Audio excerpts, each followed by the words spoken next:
presentation of Fox Sports. We are Black Hawks. We are Florida.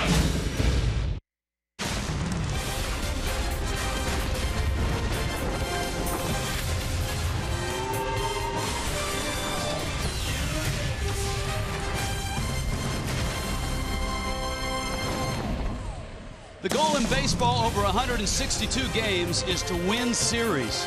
And the Marlins have a nice opportunity to win a 4-game series. And that's not easy in Major League Baseball. The Fish, winners of the last 2 against this very good Pirates team, try to make it 3 in a row as the series closes tonight on a Thursday night. And a Wei-Yin Chen start for the Fish. Hi, everybody. Rich Waltz along with Preston Wilson. Welcome to Marlins Park. When the Marlins lineup came out tonight, Giancarlo Stanton was not in it. He returned last night from an absence of about a week.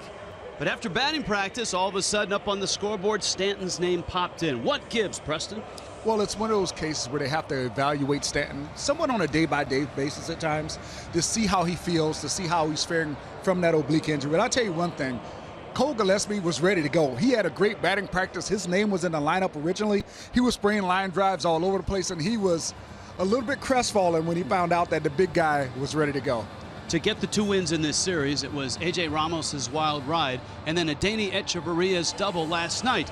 But if you look at what the Marlins have had their last 3 ball games, there's a common thread, and that's starting pitching. Marlins have had 3 terrific starts in this series. Well, this ball team is going to fare how their starting pitching goes. Nicolino gave a good effort. Jose Fernandez was fabulous, and Adam Conley looked great last night, especially with his ability to throw good 2-strike pitches, put away pitches when he was ahead in the count. And of course, as you look, Fernandez didn't give up a run. Conley didn't give up a run. Now Wei-Yin Chen gets the ball in this one. For Chen, what's topic number 1 as he faces this Pirate lineup?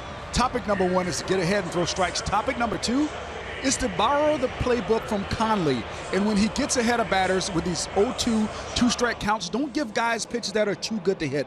Bury that curveball. Elevate that fastball. Be a little bit nasty when you got the advantage. This has been a very entertaining series so far in all 3 games, as the Marlins get ready to take on the Pittsburgh Pirates and finish off this 4-game set. Miami and Pittsburgh. We're headed out to center field when we get back.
of Miami Marlins baseball.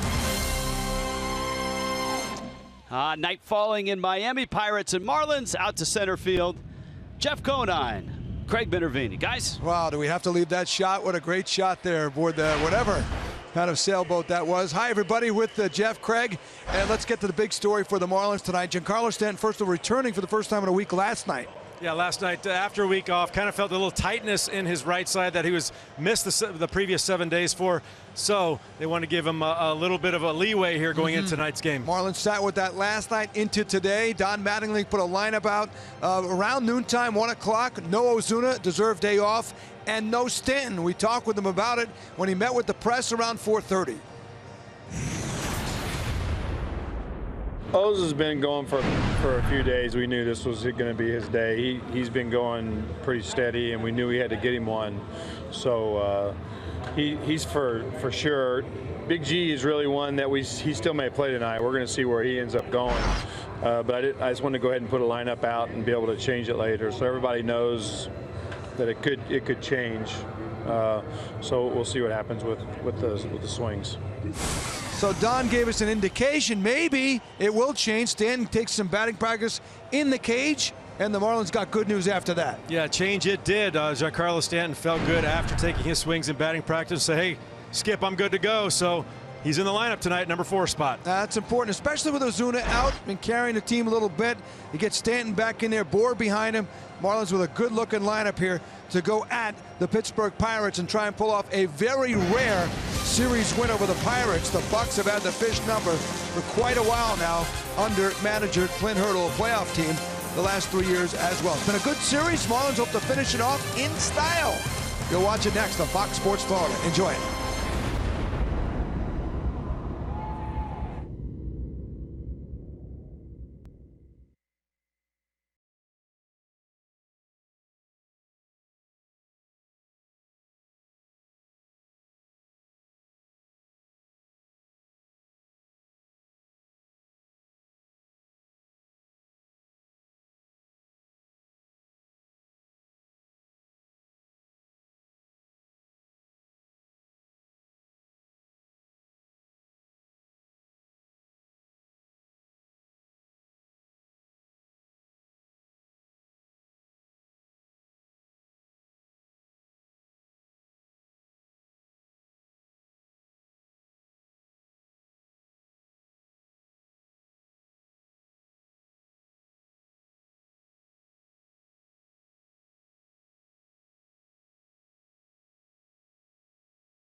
Fox Sports Florida is brought to you by Dodge.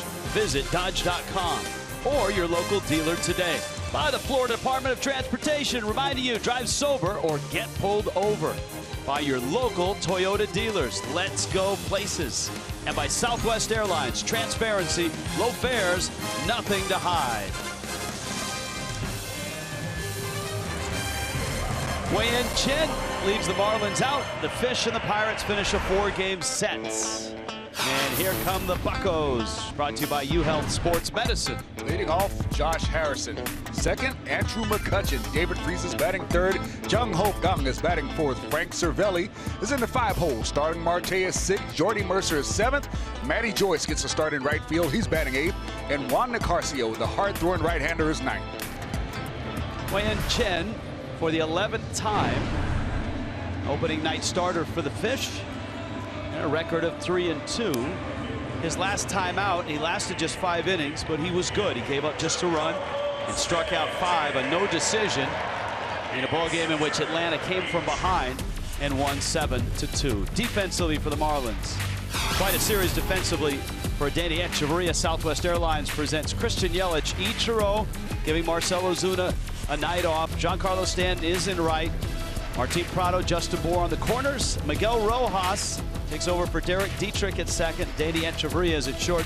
JT Realmuto is behind the plate. And Wei-Yin Chen is on the hill, ready to face Josh Harrison, Andrew McCutchen, and David Freese. First pitch fastball is a strike. And a look at Harrison, who's been active as he usually is. 5 hits and 3 runs in this series. By the way, Derek Dietrich hit by a pitch last night. As we left there, we were not sure of his status. There's a look at Dietrich. Thank goodness it's not broken, which is amazing having watched that video last night. It's a bruise, and he's taking treatment on it, and hopefully in a few days he'll be ready to get back in there. That was about as much of a direct hit as you can get. It was so flush. I'm surprised, but pleasantly surprised that it is only just a bruise. Here's a 1-2.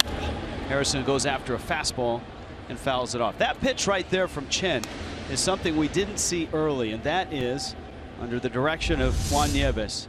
With 2 strikes, don't just pump one over the plate. Elevate a fastball, bury a breaking ball like that, and see if you can get a swing and a miss. And you know what? He's been able to get that. He's got 50 strikeouts in 10 starts.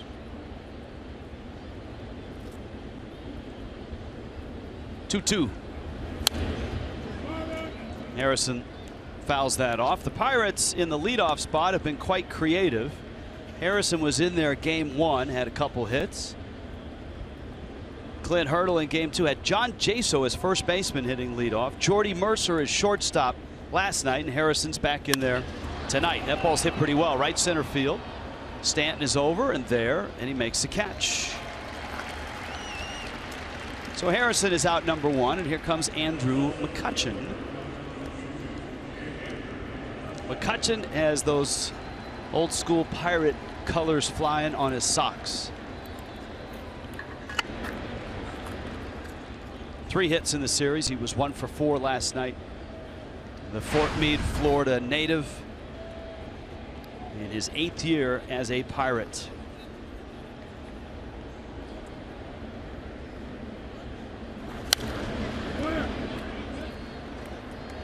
We've seen it a lot this series. McCutchen has gone after the first pitch quite often.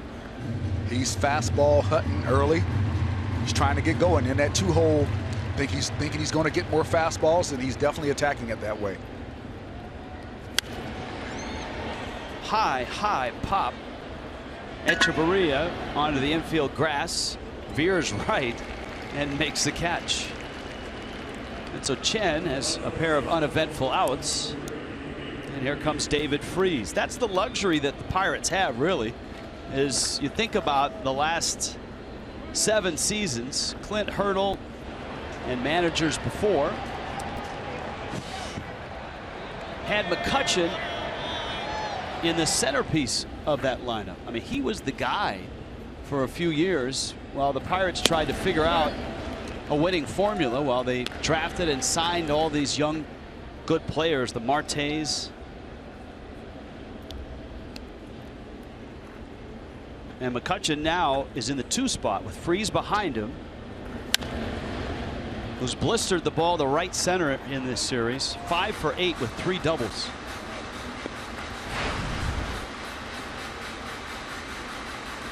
Oh, 2 count. Let's see if Chen is able to stay with that philosophy of expanding the zone right here.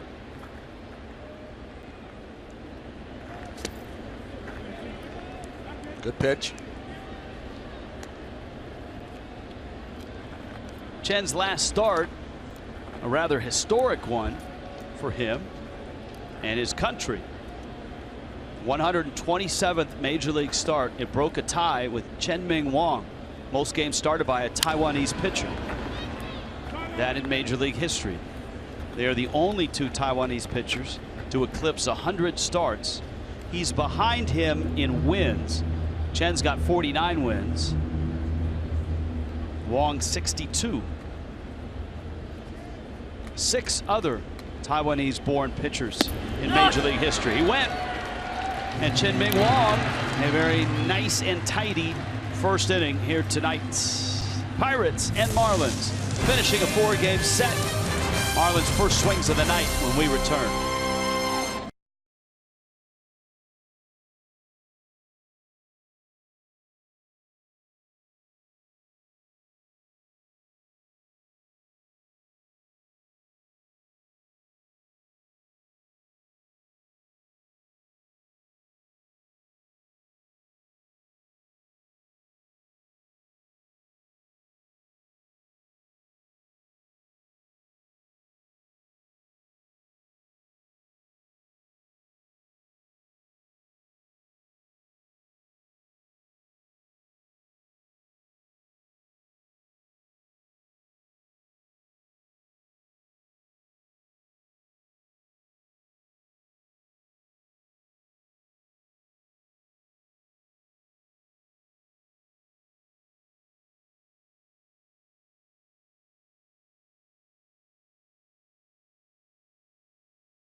Ichiro getting ready to lead it off for Miami. Bottom of the first, Pirates and Marlins are scoreless. Miami's lineup brought to you by UHealth Sports Medicine. Ichiro chasing 3,000 is at the top. Martin Prado is second. Christian Yelich hitting 313 is in the 3-hole. Big G, good enough to go today, is hitting cleanup. Justin Moore backs him up in the 5-hole. JT Real Muto, the good young catcher, 7th. Adani Echeverria, 8th. Miguel Rojas. Wei-Yin Chen is the pitcher. Juan Nicasio out of the Dominican Republic, 29 years old. Big guy, 6'4", 250. As Jeff Conine documented on Marlins Live, good early, not so much lately. His month of May brought a 6.75 ERA in 4 starts. Ichiro, ground ball second, and that's Josh Harrison out there, and he bounces one to Freeze, who helps out his second base buddy. Pirates defense, very versatile and very good in the outfield, especially. Southwest Airlines brings it to you. Starling Marte in left, Andrew McCutchen in center. Matt Joyce with the start in right. Gregory Polanco still with that sore foot off a foul ball. Jung Ho Kang is at third. David Freeze at first. Jordy Mercer, Josh Harrison up the middle, and Francisco Cervelli, the excitable catcher for the Pirates. And here's Martin Prado.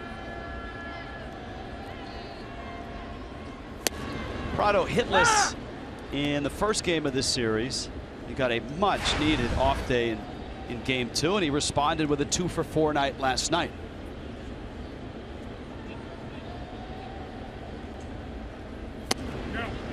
And of course, if you've been with us for a while, you know that Marcell Ozuna is getting the night off tonight. Don Mattingly said that that had been scheduled for some time, and we'll see if maybe that jump starts Ozuna in the Mets series on Friday night. That one banged off of Cervelli. If you can notice, when a catcher really tries to frame a ball, they don't always catch it in the pocket. He tried to catch this ball in the heel of his glove to trick the umpire into thinking that ball is closer to the plate. Well, I don't think that Chad Fairchild fell for it. 2. Here we go. Take a look at this. He's already sitting up on the inside, but he doesn't want to move the glove to give it up to the umpire. See, look where he catches that. Oh, he hits it off the tip of the glove, trying to frame that. Those catchers, they try to be so crafty, trying to sneak it in our pitcher. But that one, he just absolutely missed, Rich. 2-2 pitch is fouled off. 94 miles an hour at the fastball from Nicasio. He throws a 4-seamer. Will throw a 2-seamer. 24% is where he's sitting on his sliders, and an occasional changeup to the tune of 2%. And there is that slider. That must have been the 24%. That's a nasty one. All right, let's scout Juan Nicasio here. Let's check him out. Was signed as a 19-year-old free agent by the Rockies in 2006. He brings it. 2-seamers in the mid-90s, 4-seamers in the high 90s.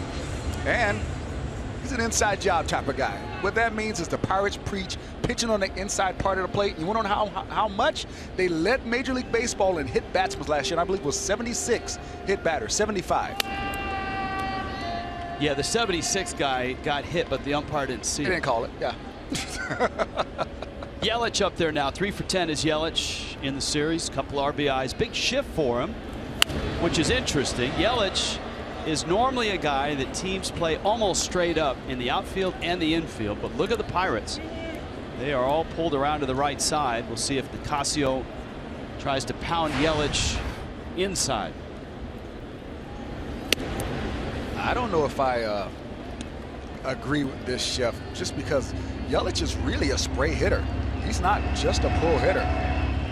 Maybe they're trying to pitch him a certain way, and they believe that Nicasio can hit those spots. There's the 2-1. Changeup misses up, and it's 3-1. There's hits by direction. Now the shift is on the infield is obviously only about ground balls and what they've scouted when Yelich hits the ball on the ground.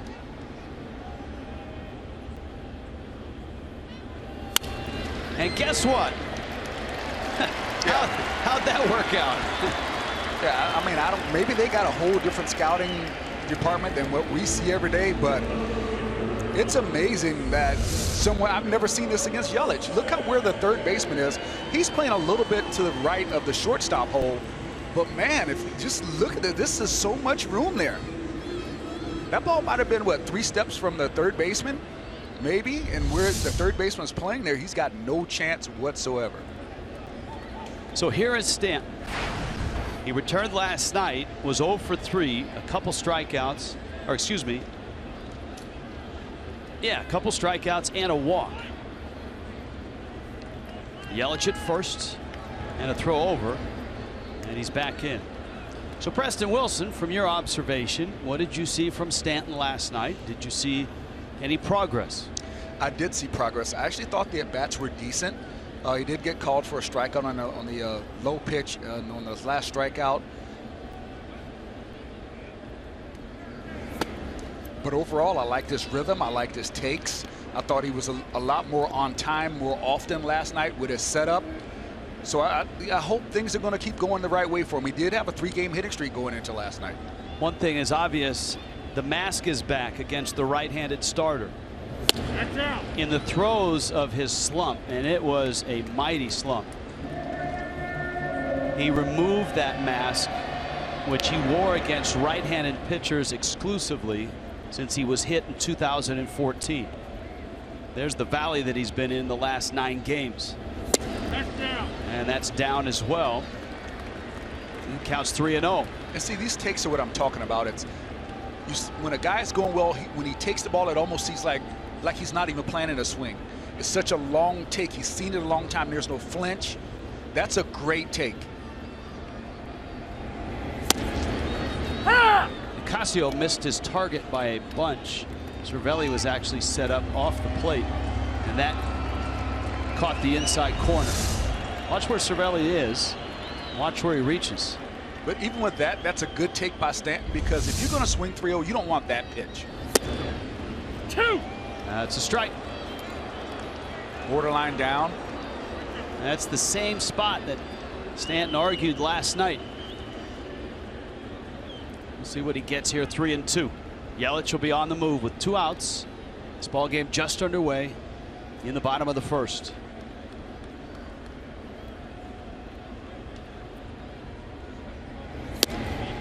That is ball 4. Now Nicasio wanted that one.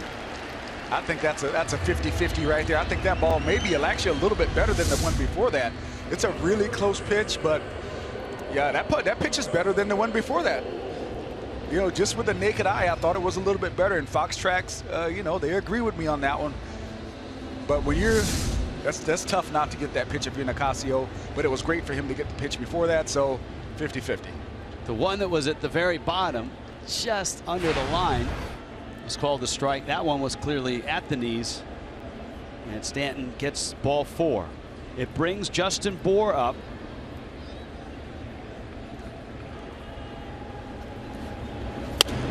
And I suspect because there are runners first and second, the Pirates are not in extreme shift mode. You can see the shortstop Mercer not quite directly behind the bag at second, but over. Outfield straight up and deep.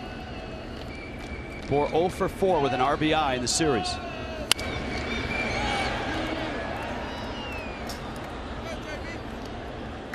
Ball and a strike.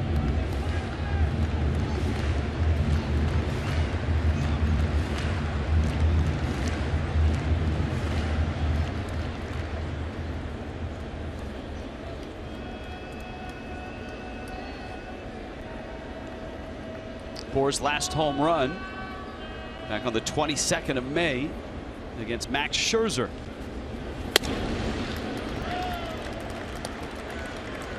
He's sitting on a 2-1 pitch here.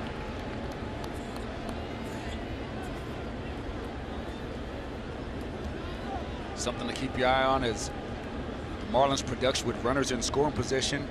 This series, they're 3 for 24 with runners in scoring position.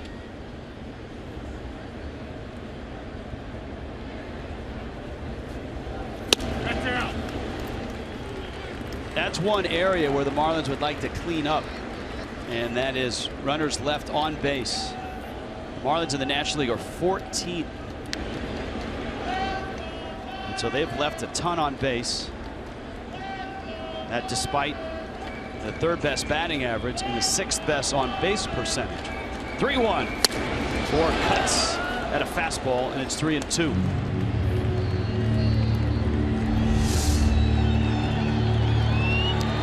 Good live fastball here. Swung just under it. Runners on the move with 2 outs. It's Juan Nicasio and Justin Bour duel here. A single to Yelich, a walk to Stanton, and a 3-2 coming. Bour cracks it over the middle. Mercer gathers and gets the out. And Nicasio is through the first without a blemish. Scoreless to the second.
Presentado en español vía SAP por West Kendall Toyota.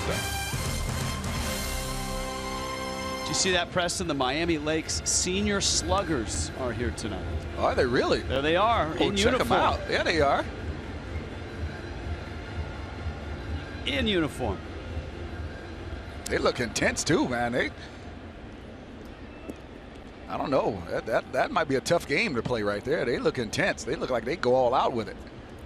Jung Ho Kang, Francisco Cervelli, Starling Marte against Wei Yin Chen. Chen misses up. Kang got the night off last night, coming off that leg injury. Broken bone near the knee, meniscus damage as well. Surgery in late September. Clint Hurdle, in getting him back, did not want to run him out there every day. Got a breaking ball, and he powers it into the gap. Ichiro is there, and he makes the catch and avoids Christian Yelich. It's a good swing. Didn't quite get all of it, but really good swing by Kang and a great route by Yelich. I mean, by Ichiro. To run that ball down. I was thinking of Yelich, just how much ground he covers as well. He was right there. He could have caught that ball too. He ran a good route as well. They were both open out there. And Kang hit Ichiro in stride. Cervelli now. Last night, Cervelli was on base a lot. He was 0 for 1 with 3 walks. Last night, a thrilling ball game. 2-2 ball game. Until Adeiny Echeverria's 2-out RBI double in the bottom of the 8th.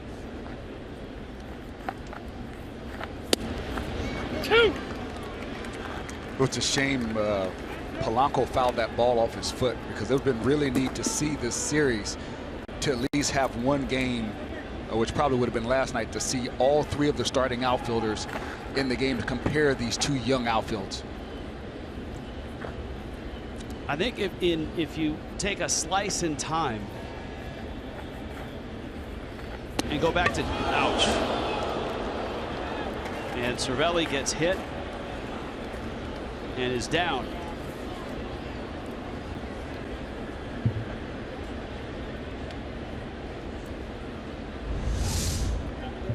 Let's see where it got him.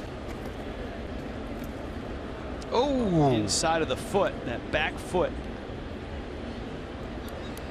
Slider was not a fastball, and they call it a back foot breaking ball, and that, I guess, is the literal definition of one. Yeah.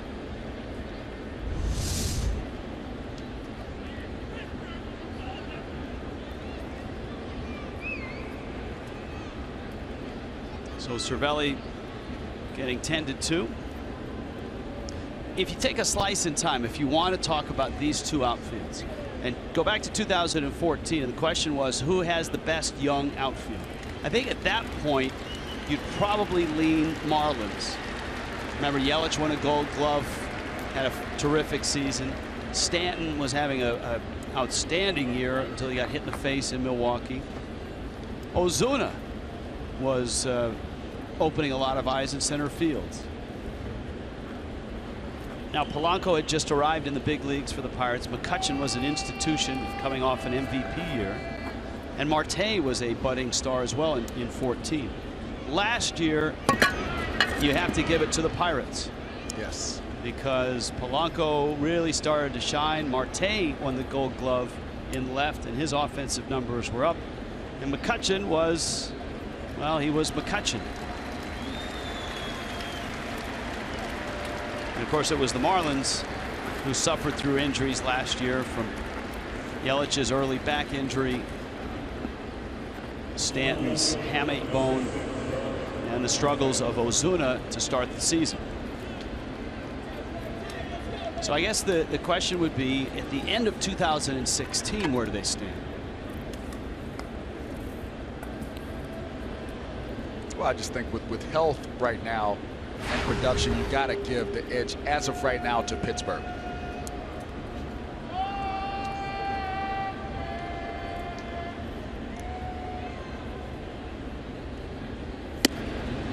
Although I don't think the gap is as big as many people think it is. I think a lot of people haven't taken a hard look at Marcell Ozuna's numbers. I don't know that people realize the type of year that Yelich is having. They've seen the slump of Stanton, and it's been a big one. Stanton still is in the home run leaders. But the Pirate numbers, especially Marte in left, Polanco in right, and even McCutchen in center's numbers aren't that bad. His batting average is down, but in terms of home runs, slugging percentage, all of that, he's still producing and is on pace for a very, very nice year.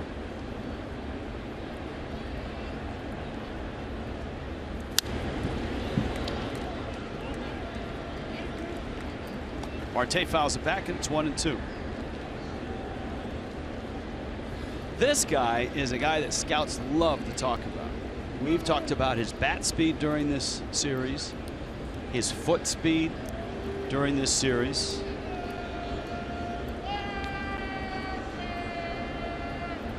His on-base percentage sits at .360. So he gets on, and when he gets on, he steals bases. He's got 17 of those. He's got such a unique batting style. He gets that foot down early, but then he does a rock after that. It's like a little rock after he gets his foot down to get his momentum going. That front knee comes in just a little bit, and he just uncoils. Check swing. Echeverria goes to get it. Got to hurry. Does, and gets him. Bang, bang play at first, and that was close.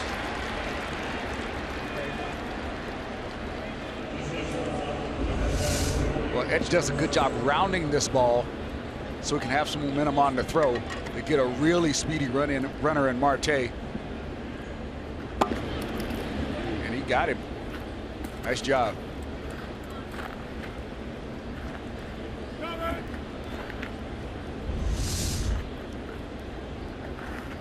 Cervelli, who's moving a little better now, is in scoring position. Here's Jordy Mercer.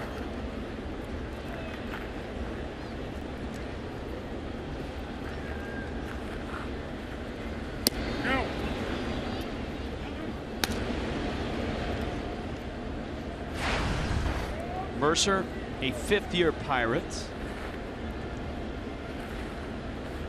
was an infielder and the closer at Oklahoma State.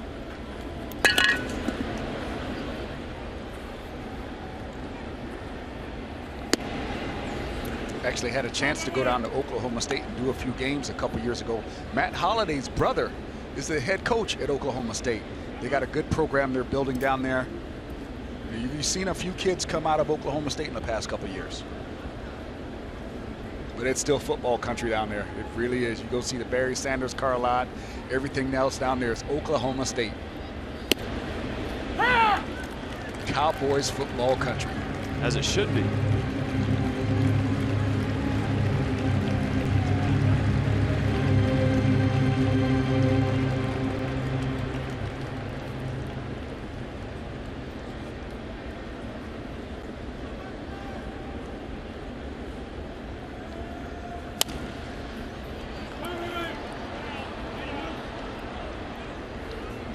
That one out of play. 2 balls, 2 strikes. Marlins and Mets, 3-game set tomorrow night, and it seems like every night's a really fun pitching matchup. Tom Kohler, Noah Syndergaard tomorrow night. Justin Nicolino, Bartolo Colon on Saturday at 4, and then Sunday at 1, Jose Fernandez, Matt Harvey.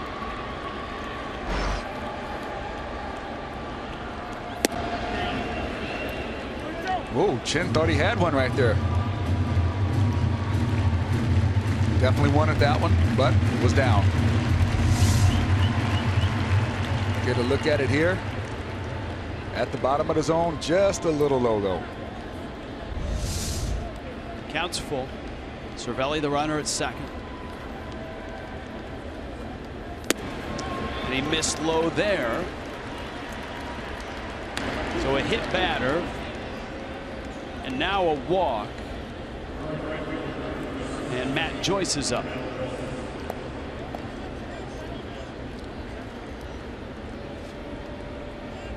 Joyce punctured Miami's 2-0 lead with a pinch hit, 2-run single.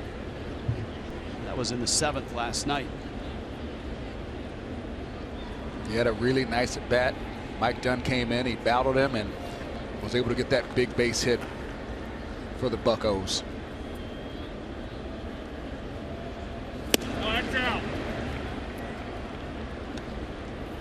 Barry Bonds will join us, former Pirate, in the top of the 3rd.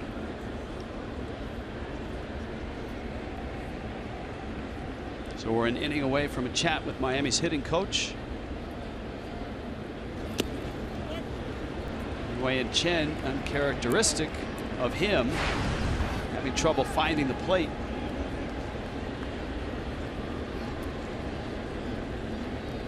Well, this could be a case where even though he doesn't want to walk people, he's going to be very careful, because even though the base is third base, that base is open and the pitcher is coming up.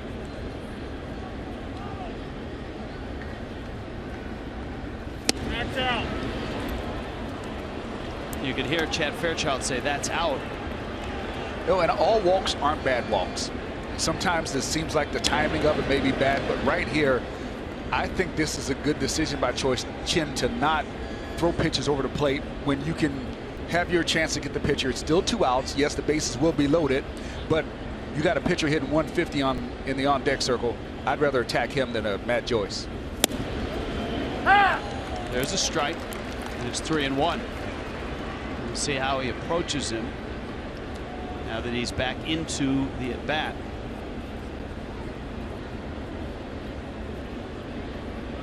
The mentality now has got to be either you hit my pitch or you go to first base.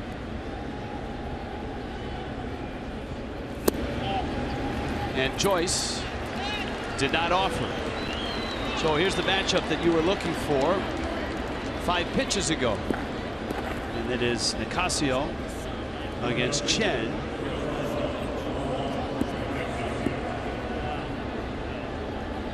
You know, not everybody's a Clayton Kershaw that has the stuff, the movement, the velocity, the type of curveball to pitch and get all those strikeouts with very few walks. Sometimes pitchers need to walk guys, and the situation will dictate that. And not every pitcher at the plate is a Madison Bumgarner, who homered again today for the Giants in Atlanta.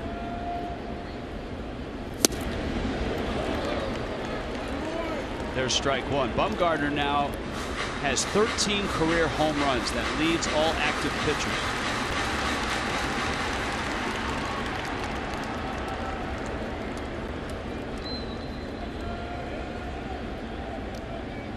Oh, 1 pitch.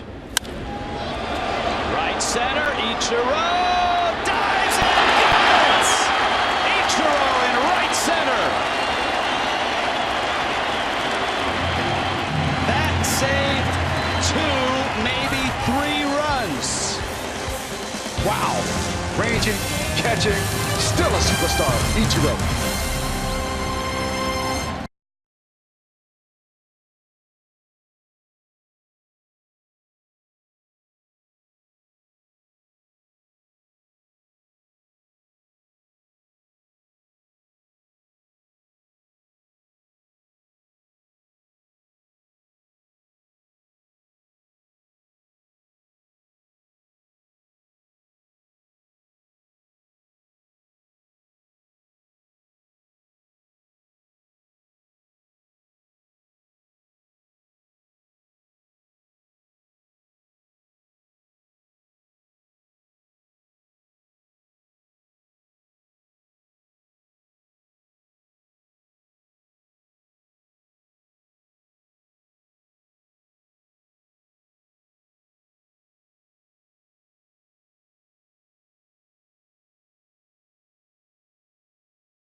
in Major League Baseball, and that's a good thing on this AT&T high-speed replay. Good break, great grab. When you slow it down, watch the glove and the wrist of Ichiro. Ooh. And he stuck the dismount.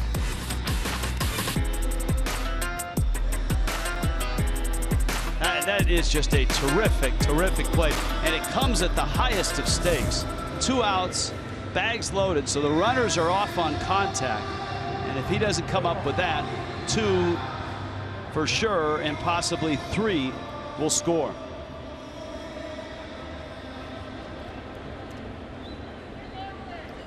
So Nicasio nearly gave himself the lead. Instead, now he faces JT Realmuto, Adeiny Hechavarria, and Miguel Rojas in a scoreless ball game.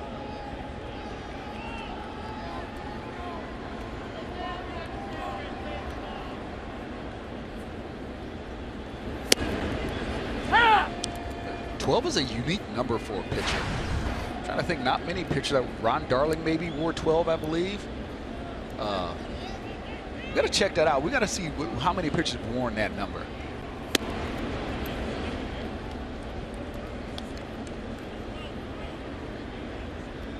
Well, the state of Pennsylvania has produced a lot of quarterbacks that wore that number.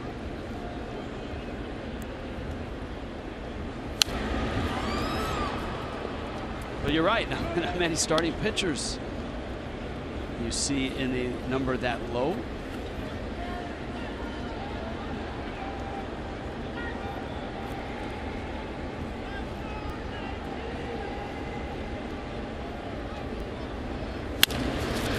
Realmuto, it's in the hole. He's got speed, and he's out by less than a step. Nice play by Jordy Mercer, who's a very good defensive shortstop. Bring your group to Marlins Park and enjoy a personalized experience. Quality time with your guests or family and guests at an affordable cost. Birthdays, networking. Call the Marlins Group sales team at 1-877-MARLINS. Go to marlins.com/groups today. Here's Hechavarria.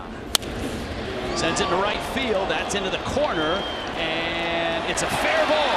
Hechavarria steaming towards second, thinking 3, on his way to third, and he will get there. High throw, bounces wildly, but stays in play. Tell you what, there were 2 really good plays here. First is by Juan Nicasio backing this up. After we take a look at the swing, see how he's down on that ball. Great body position. Now watch him going on this. The right fielder's down in the corner trying to dig that thing out. And I have to give credit to the pitcher and the third base coach, Lenny Harris, for both being alert right here. Great swing. Tell you what, that base hit last night might have gotten Hechavarria going again. Motoring all the way, gets out to third. Lenny's in the pitcher. Watch it. Say, stay right there. But also in the pitcher is Juan Nicasio, the pitcher who gave up that hit, ranging all the way over there to back up that play. Infield in. Here is Rojas. And Nicasio misses in. Chen is on deck. This is a big at bat in the sequence. Because if Nicasio can get Rojas without Hechavarria budging from third, then he can go after Chen and try to end the inning. 1 out, infield in. Squeezes on, and it's perfect.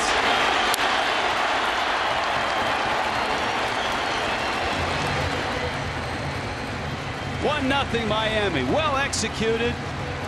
Rojas got it down. Hechavarria broke just late enough not to give it away. Oh, I mentioned the squeeze a couple days ago, and look at this. It shows up perfectly executed. Great jump on the pitch by Hechavarria. Great execution, concentration by Rojas, getting the bunt down. Very well done. Nice job, Don Mattingly, for putting it on. Nice job by the players for executing.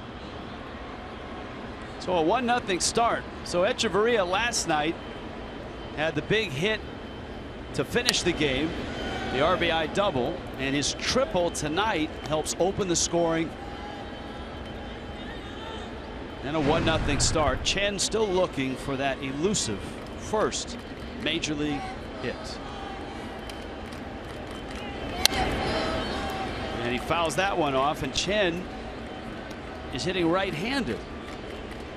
Last few days he's been experimenting with this in batting practice.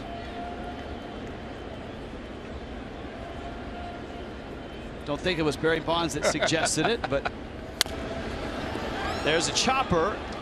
Freeze gets the out. When we get back, Barry Bonds joins us. And we got to ask him about Adeiny Hechavarria. How about that? A triple and a squeeze. 1-0 Miami.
Preston Wilson. We're joined now by the Marlins hitting coach, Barry Bonds. Let's start with Adeiny Hechavarria. Big double last night to win a game and a triple.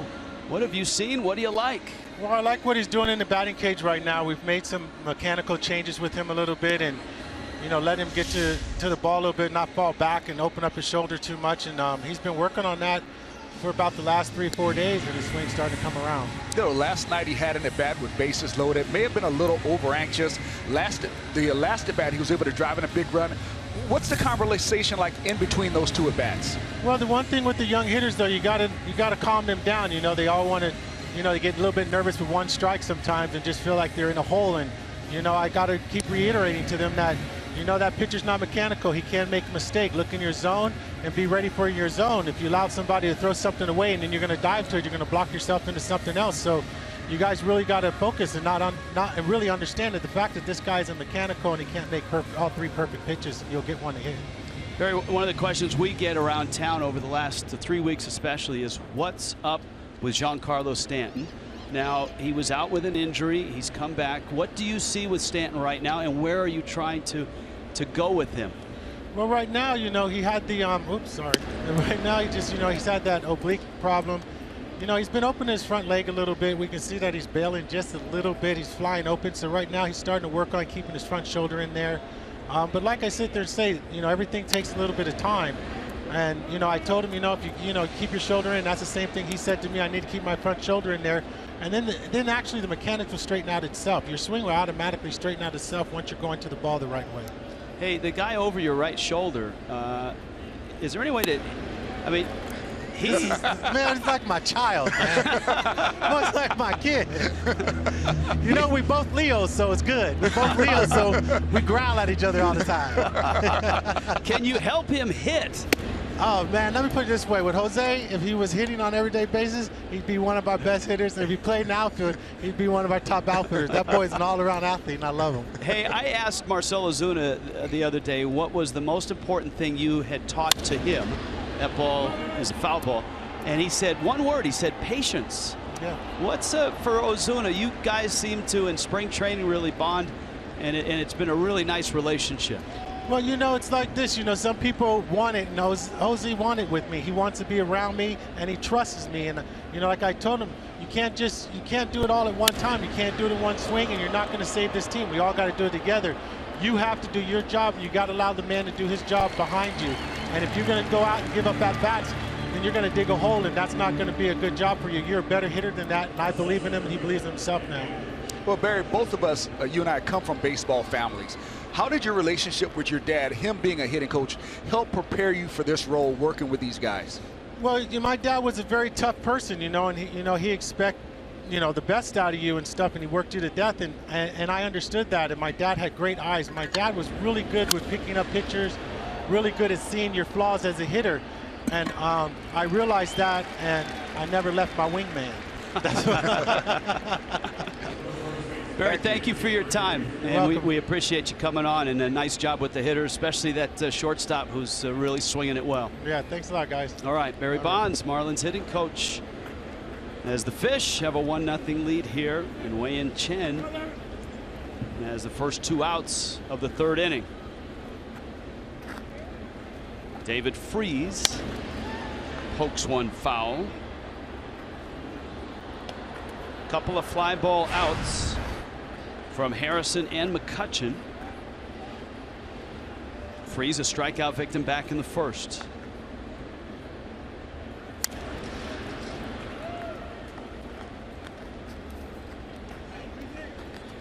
Throughout all of sports, you can pinpoint momentum in shifts.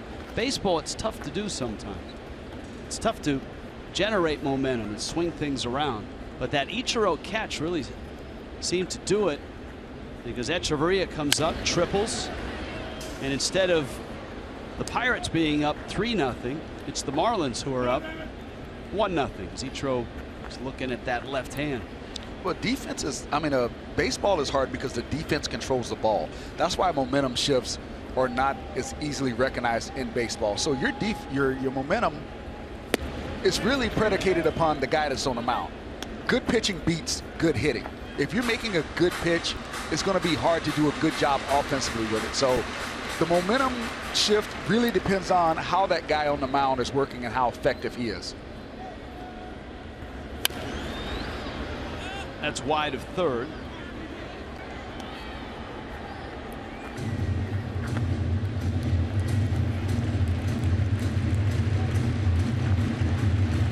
No Chen so far in 2 2/3. Couple walks, a hit batter, and a strikeout.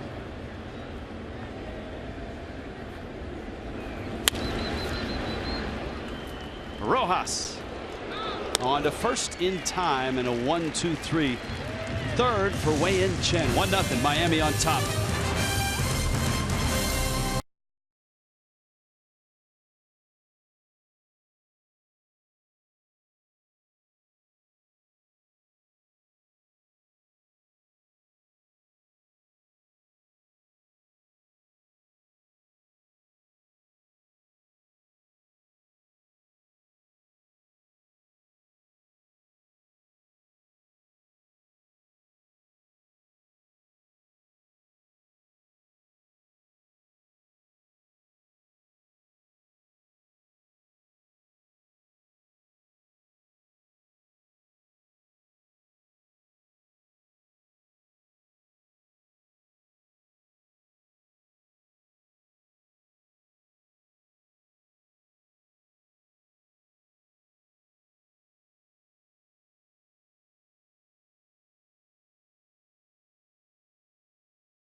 Not starting tonight, but he's still in a Marlins uniform, and he's not on the disabled list. He told me he dodged yet another bullet last night.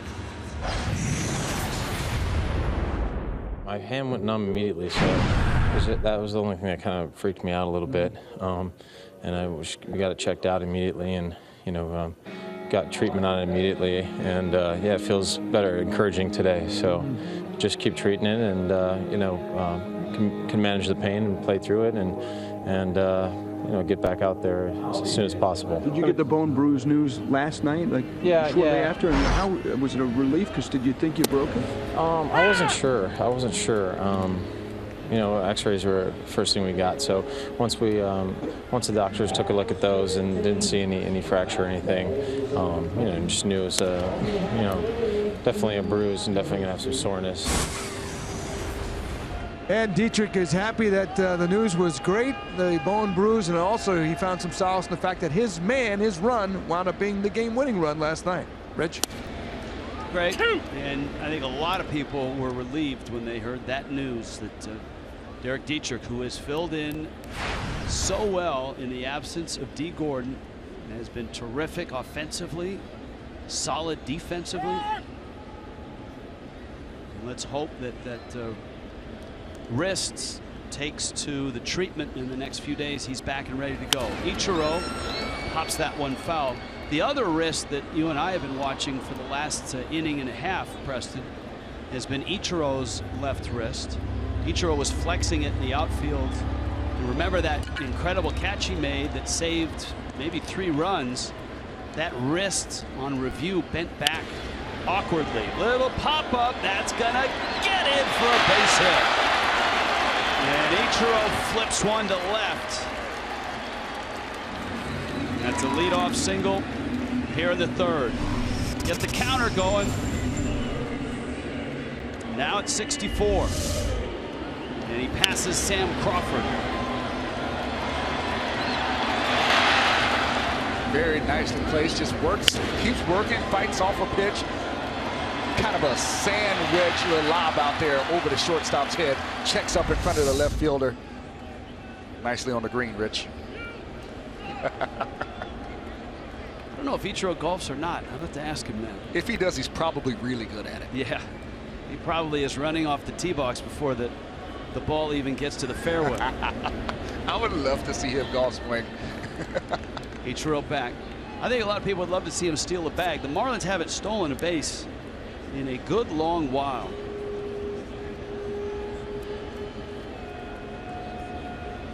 It's been 19 games for the Marlins since they stole a base.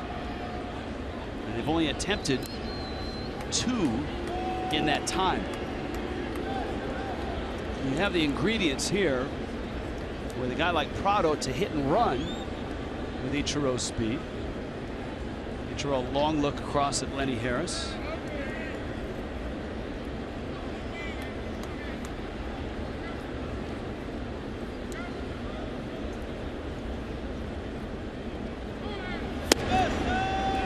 And a strike to Prado.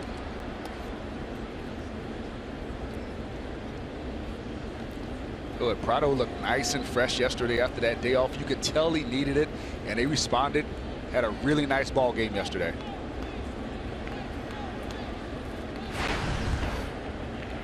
Francisco Cervelli is throwing out 38% of base stealers, which is above major league average.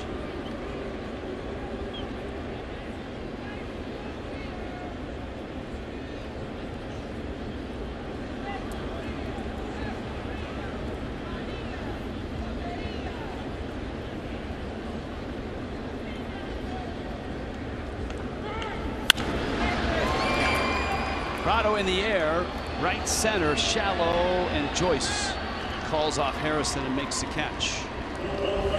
Be interested to see how the Pirates shift Yelich now.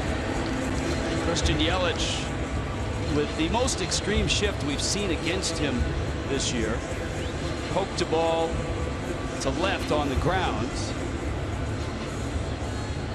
Ichiro's presence at first. Well, that affects it a little bit. Mercer's back over on the third base side. And Gung well off the line at third.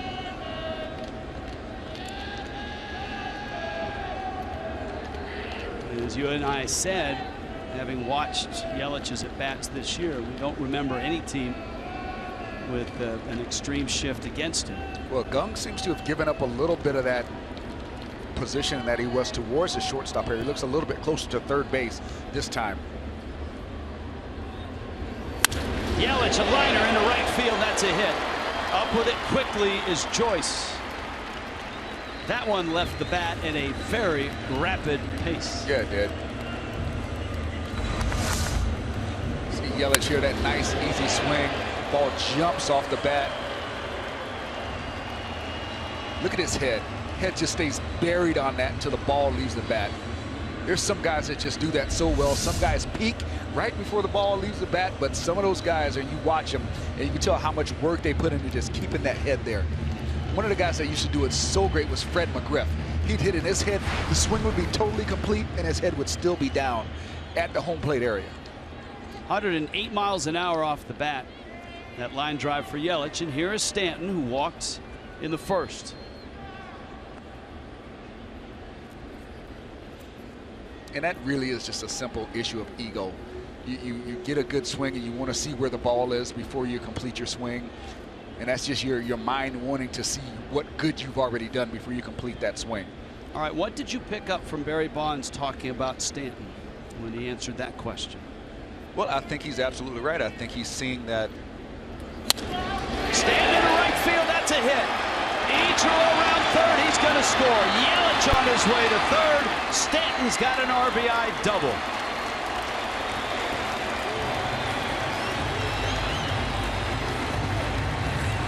You were saying? This is what you're talking about when you talk about keeping your front side closed so that you're not spinning off the ball. Watch how his front side stayed on that. The swing takes the front side out, not the front side pulls the swing through. And when you do that, you can hit the ball the other way on a line with some authority. And we hadn't seen Stanton do that. That's something that he does really well when he's going good. That power to the opposite field. And that is the one thing that's going to get him back on track there. Keep that front side there as long as possible. Let the swing open it up, not the other way around. And you're going to start getting some really good results.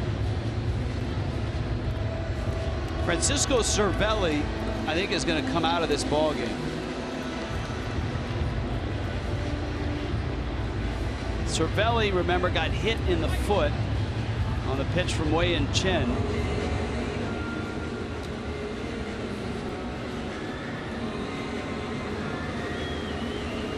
And so the Pirates are going to make a change. Nobody likes to, see a player get hurt. This is just one of those that he didn't quite get his foot out of the way. Sometimes as a hitter, that ball never hits you. And if it does hit you, it's a glancing blow. Unfortunately, this one really squares Francisco Cervelli up right on, looks like the top of the foot, semi-instep area. And he was in a pain. He was in a lot of pain. You can see it when it happened. He gutted it out this far, trying to fight through it. Unfortunately, after a while, after that adrenaline settles down, then you start to feel it. Chris Stewart, veteran catcher, is going to come off the bench.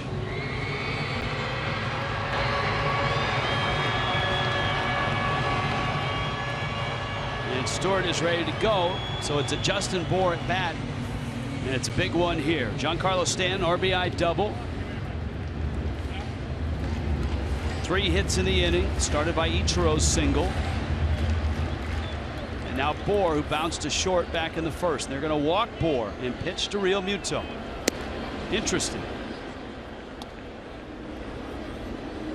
Clint Hurdle hoping that Nicasio can get a ground ball from Miami's catcher. Real Muto bounced to short his first time up. Nicasio features a really good hard two-seamer. They're hoping he can run one in under the hands of Real Muto or get him to beat one into the ground. There's a force play everywhere, so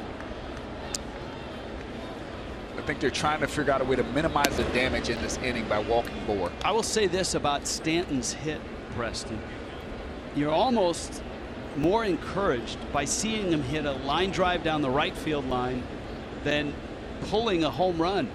I mean, I know the home run is going to knock in 3, but in terms of long-term progress, to see Stanton stay on the ball like that and drive it to right is a sight we haven't seen in a long time. Most power hitters, especially right-handed power hitters, will tell you when they're driving the ball to right field with authority, they feel like there's no way they can be beat. When I felt like when I was hitting the ball hard the other way, I felt like I didn't have to hit it well to pull it out of the ballpark because I was strong enough and Stanton is strong enough to get jammed a little bit and hit it out of the ballpark to the pull side. But when you're squaring it up on the barrel to right field in that right center gap and you're hitting it with a lot of velocity and a lot of authority, you feel like you have the whole plate covered, your timing is good, and there's no way they can go. You end up getting yourself out at that point. They don't get you out. Bags loaded. 1 out. And it's Real Muto. And Real Muto in the air to center. Pretty well hit. McCutchen circles. Ichiro Yelich tags rather, and he'll score. Stanton to third. Nicely done. Boy, the Marlins have a squeeze bunt for a run and now a sacrifice fly for a bunt. There was no two-seamer ground ball. Real Muto made sure of that. Man, a great job by Real Muto handling that at bat, getting something he can hit in the air, staying in the big part of the field where it's a longer throw if he hits it in the air, and good job by Stanton, realizing that the center field is ranging, going away from third base and has to make that throw back to get him.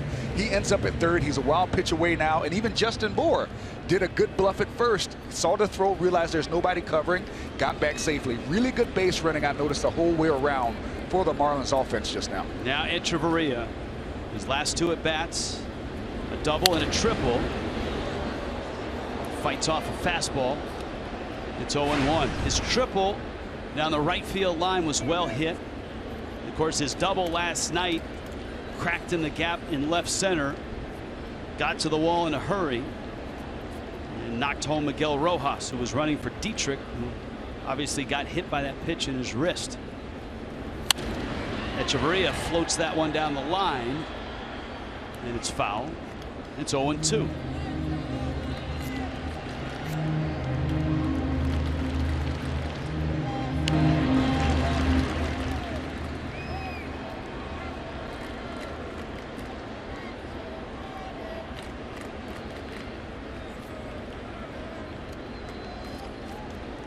Bour at first, Stanton at third.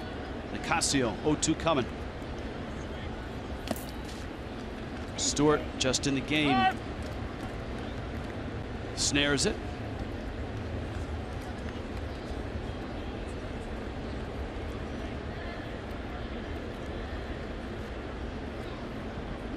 Stewart, in his 10th major league season, has been with a lot of different teams.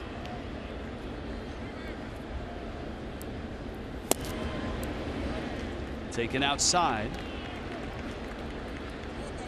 Echeverria in the 7th spot tonight, with Miguel Rojas hitting 8. It was he and Rojas that teamed up on the squeeze bunt in the 2nd. It came after the triple, not the first pitch after the triple, the 2nd pitch.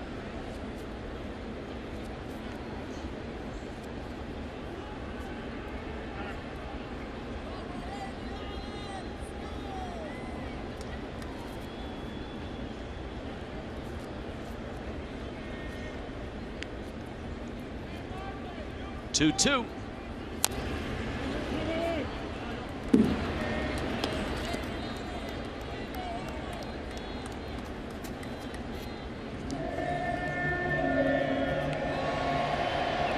Pirates rotation with Nicasio in it. Francisco Liriano, the lone starter the Marlins did not see. He opens the Angels series in Pittsburgh tomorrow night. Edge to right, it's well hit. Joyce gets it. Wow. Came in and then back and then spun to make the catch. The Marlins add 2, including an RBI double from Shankar.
In the fourth,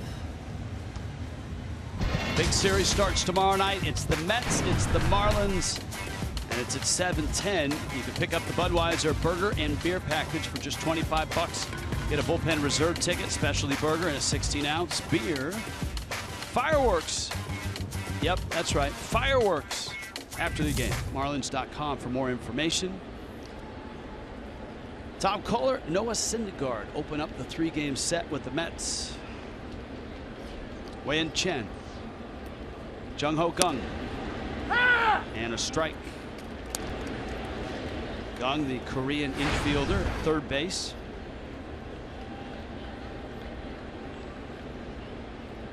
He lined one into the gap in left center, and that was a nice running catch by Ichiro.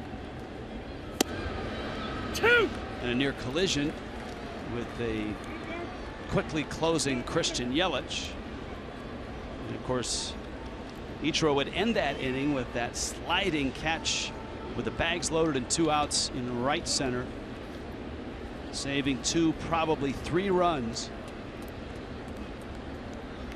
That's a big play right now with Miami up 3-0.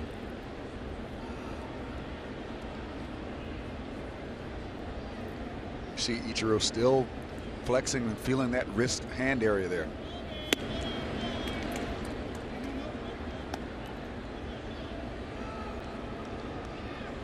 Well, Ichiro in his long career has been on the disabled list only once.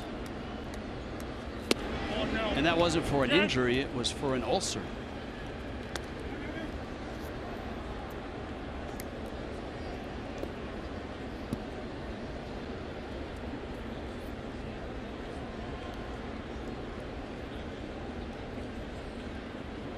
Three-two coming.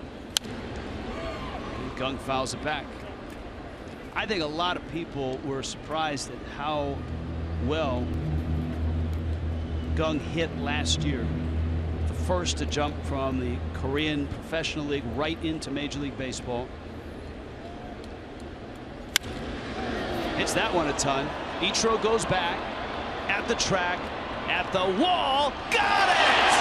Oh my goodness! Turn back the clock.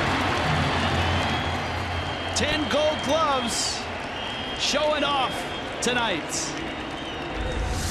If you want to feel bad about your age, and I do because I'm 41 and he's 42, and look at him out there making plays like this. This guy is unbelievable. The way he takes care of his body, the way he works at his craft. Look at that, finding the wall, getting comfortable with it, making the play. And Jung-Ho Kang has got to be just disconsolate right now because he absolutely crushed that ball and got nothing to show for it, except maybe having a highlight showing Ichiro catch it tonight. Justin Bour's reaction. That liner down the right field line is going to find foul territory off the bat of Chris Stewart. Yeah, Kang hit the ball in left center that Ichiro ran down. That one about a 408-foot shot.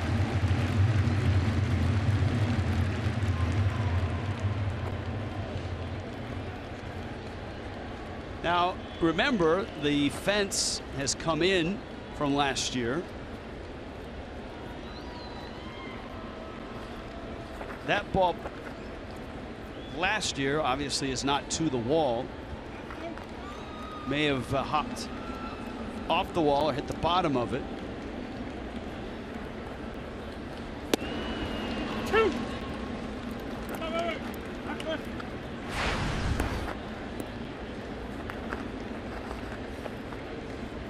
Stewart, a couple years with the Yankees, Giants, Padres, Rangers, White Sox.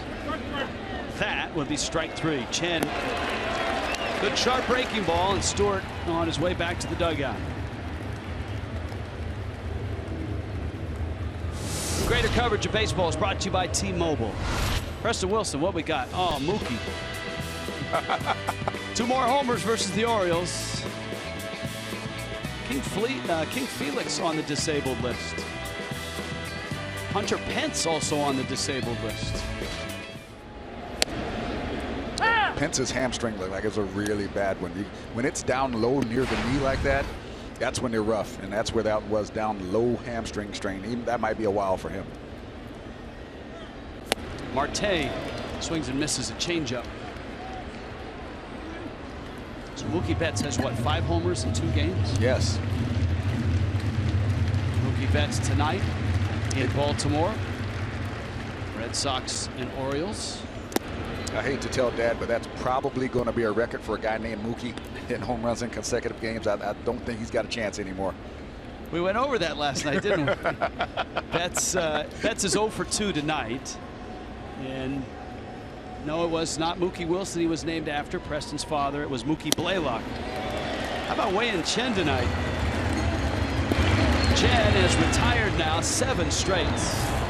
Ichiro to his right, to his left, and straight back. He has been marvelous for the club tonight.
Visit Dodge.com or your local dealer today. By Checkers Fast Foodies, know the deal. And by your South Florida Chevy dealers. Downtown Miami is all lit up. And the Marlins have a 3-0 lead thanks to some balanced offense and some great defense in center by Ichiro. Miguel Rojas, Wei-Yin Chen, and then Ichiro here in the 4th against Juan Nicasio. Rojas, a squeeze bunt. That came back in the 2nd, knocked home Adeiny Echeverria. Remember, Rojas a couple days ago came out of a ball game after a hit. You could see him flex that right arm. He had a shoulder issue. With Dietrich down for what you would expect would be at least a couple days, Rojas's importance grows. Freeze makes the catch. Big weekend starts with Marlins Live, brought to you by your South Florida Honda dealers. Craig Minervini, Jeff Conine. Of course, we'll chat with Don Mattingly. And when that is all said and done, Tom Kohler will throw out the first pitch. Noah Syndergaard goes for the Mets. Mets and Marlins, first time for the Fish against the Mets here this year. There's a ground ball, first base, diving stop, freeze. Oh, come on. Wei-Yin Chen, who is hitting right-handed for the first time tonight, looking for his first major league hit, almost had it here. Wow, that's just unfair. Man's got to get, if you're going to get your first base big league hit, it's got to be right there. But you know what? You are in the big leagues, and that's a big league defender playing first base. David Freese has played 3rd. He's got that range. Oh, watch Chen's eyes. Oh, he's smelling it. Oh.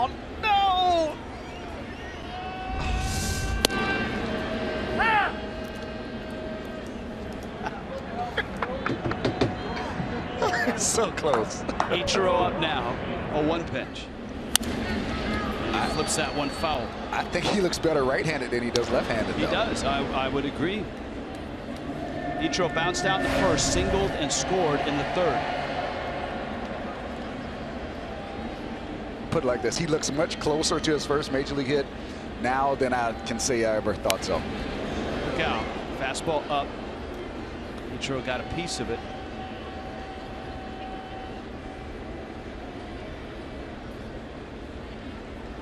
There's your box score. Yelich 2 for 2, and Stanton's hit was an RBI double, a line drive down the right field line. Ichiro, a line drive left center field. That's a hit. Round first he goes. That's a double. Oh, I hear those hit counters clicking. I hear them.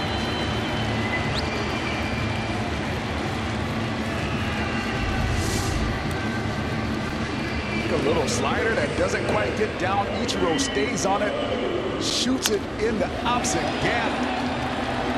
Nobody's there. Ichiro's running. And the Marlins have another runner in scoring position tonight. Time to get a new shirt out of the box. Rich, that shirt looks a little bit like my scorecard. 2 for 3 is Ichiro. With a double here in the fourth. Now Prado fouls it back. For Ichiro, his 6th double. And he's now 4 for 9 in this series.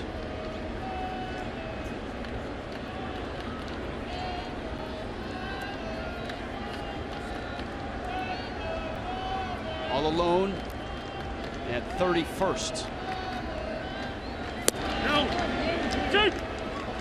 Oh, Jim Joyce says a swing. Ooh.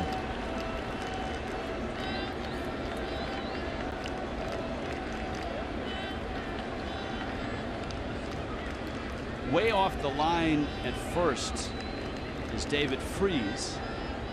Prado really good at shooting a ball down that first base line. Stewart knocks it down. Well, Prado's been known to slide that back foot up, get some little extension, and shoot it down out there the other way.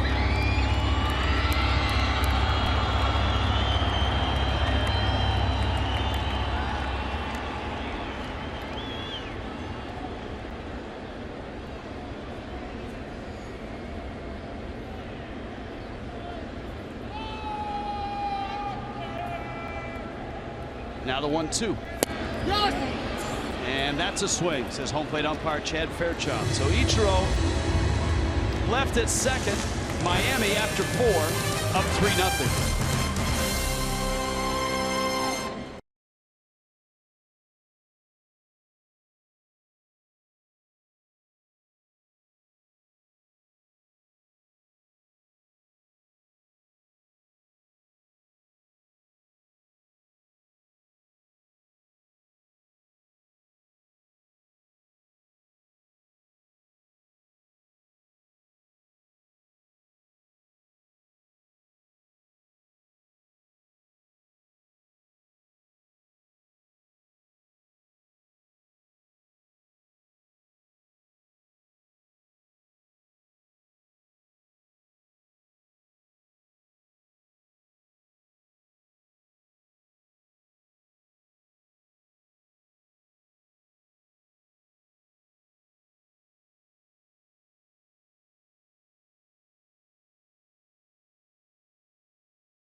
To the top of the 5th inning, he is now in 31st place all-time for most hits by a Major League Baseball player at 2965. He passed tonight Sam Crawford, the man who was born in 1880 and lived to the age of 88. They called him Wahoo Sam. He went to Wahoo High School. He was a star athlete in Nebraska, Hall of Famer in 1957. A couple things about Mr. Crawford.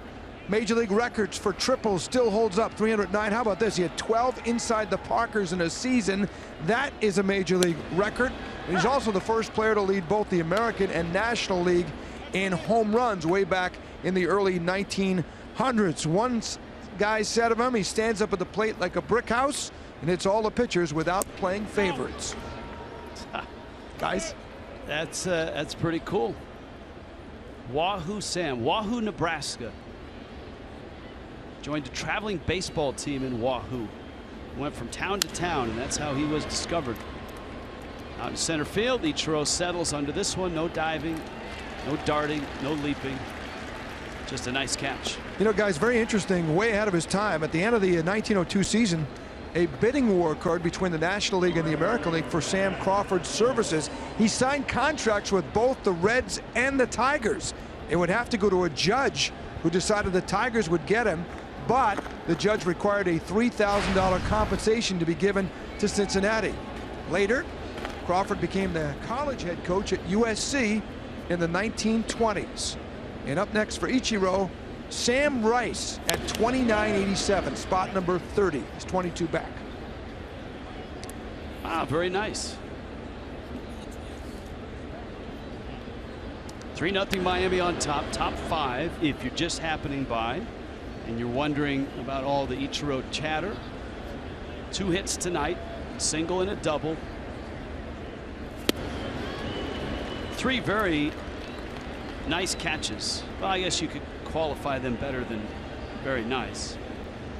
The one in left field, the running catch, was a nice catch. The one in right center was outstanding and very important in the score right now. The bags were loaded. There were 2 outs. It was Nicasio, the pitcher, who lined one sinking into right center. Ichiro sliding, had that left wrist bend underneath, but he kept the ball in his glove for the out, and that ended the inning.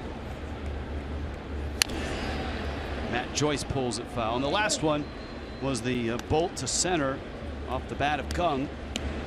Ichiro straight back, got to the wall, made a leaping catch up against the wall. Well, if you're a young player, this is the type of game that you can get scouted on. They know you can come in on the ball, they know you can go laterally in the gaps, and they know you can go back on the ball.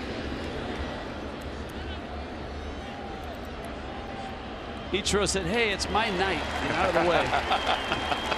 I'm not catching everything tonight.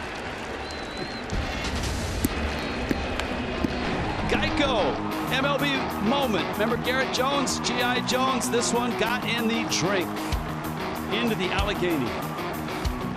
First Pirate to hit it there at PNC Park back in 2013.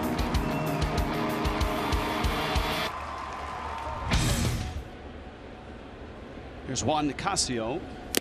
We said last night that Pittsburgh, the Marlins' trip to Pittsburgh, is part of the fantasy auction which is coming up. Maybe we should include a kayak ride during the game out in the Allegheny.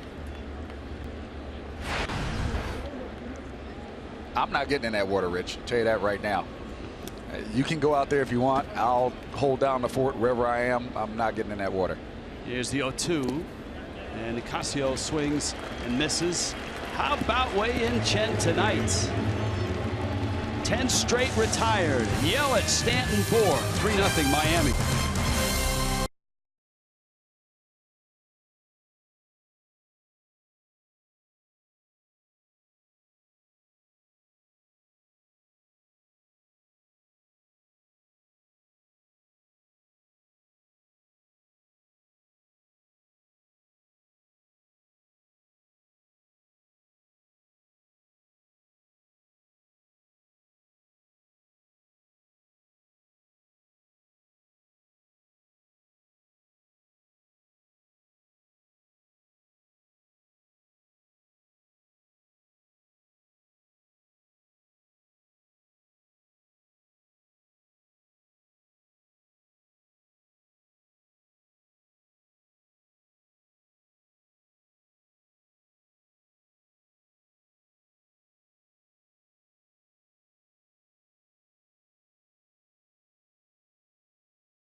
The tricky triangle at Pocono, where Martin Truex Jr. looks to defend his title from last year. It all begins Sunday, 11:30 a.m. Eastern, only on FS1, or watch it live on Fox Sports Go. Preston, are you more Magic Man or El Diablo? I think I'd be more of the Magic Man. You know, I do like the whole shake and bake thing, but got to go with Magic Man. Yeah. Look at the bobbleheads bobbling away. I wonder if Ricky Bobby's going to make an appearance here, Rich. You think he'll show up? No. Just remember, Rich, if you're not first, you're last. All right. I apologize because I opened that door just a crack, though. Hey. Just a crack. You know me by now. Don't get me started. Here is Christian Yelich. It's bottom 5. Yelich 2 hits. The extreme shift is back on, so our answer is this. The runner at first did affect Mercer's spot. Mercer is now over on the first base side, and off the line is Freese. So the Pirates are saying Yelich isn't going to pull the ball down that line. He's going to hit it in that triangle. Not the aforementioned tricky triangle, but that triangle of Pirates. Well, they're putting a lot of trust in Nicasio because Yelich is a guy who hits the ball where it's pitched. So Nicasio is going to have to hit his spots in order for him to for Yelich to hit the ball into the teeth of this defense.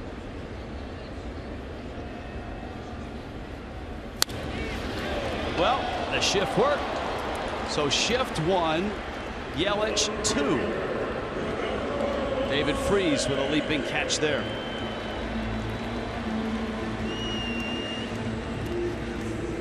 And here is Stanton. Walked in the first, lined a double down the right field line in the third. The mask is back on against a right-hander. As we noted earlier, at the very basement of that deep valley that he was in, he removed the mask against righties. He'd been wearing it ever since he was hit in 14. Well, you know, and I think the thought process is just try to get it out of your head for a little while. You know, and another thing is you don't want to keep reminding these pitchers that that's what happened to you, because they will. There's some guys, they got a nasty enough disposition. They'll throw in there just to test to see if you're flinching on the ball that's inside about chest high. They want to see a reaction if they can get you sped up to start pulling off the ball because you're worried about it. 1-2. Fastball up. And it's 2-2.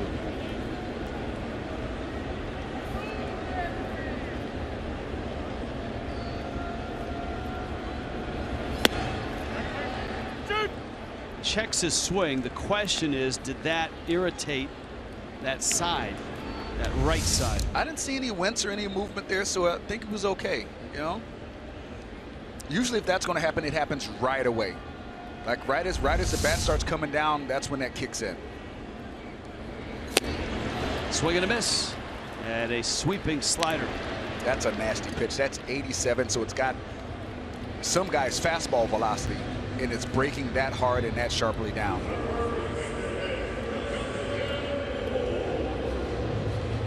Justin Bour now, he's bounced to short and was intentionally walked.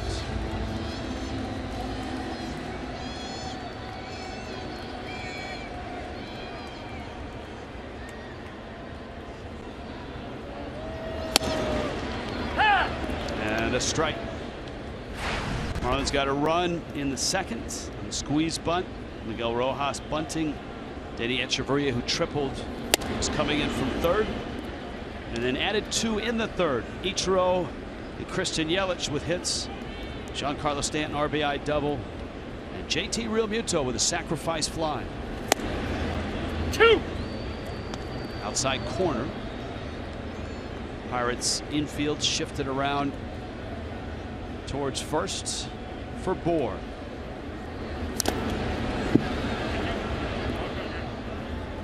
Oh, and Nicasio sliders is really hard. It's down. It's nasty. If you're a hitter, you want to get to him before he starts working on that thing, because the fastball at times can be hittable. That slider, you don't want nothing to do with that.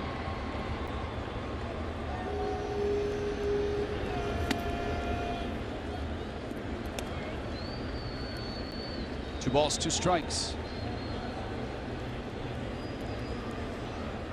Phillies are at home against Milwaukee tonight, trailing 2-1 in the 6th.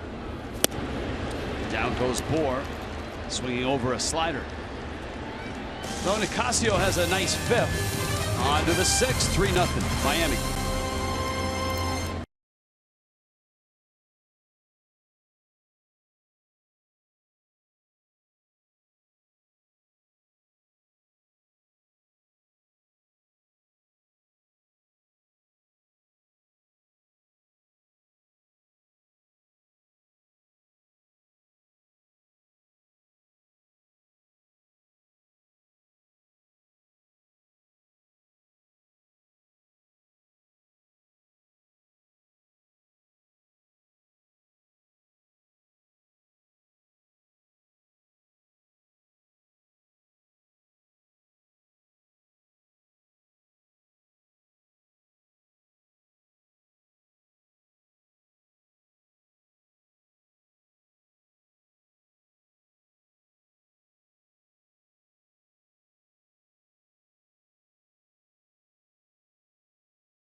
About starting pitching in our Toyota Inside Look. Game 1, it was Justin Nicolino, pitched well, but the Marlins would lose that game. Then Jose Fernandez, Adam Conley, Wei-Yin Chen. Chen 5 innings through. This is as far as he got in his last start against the Braves. But in this start, the lefty's gone twice through the lineup. He's got 3 strikeouts, a couple of walks, and a hit batter. Top of the order, Josh Harrison, Andrew McCutchen, David Freese against the 30-year-old Chen.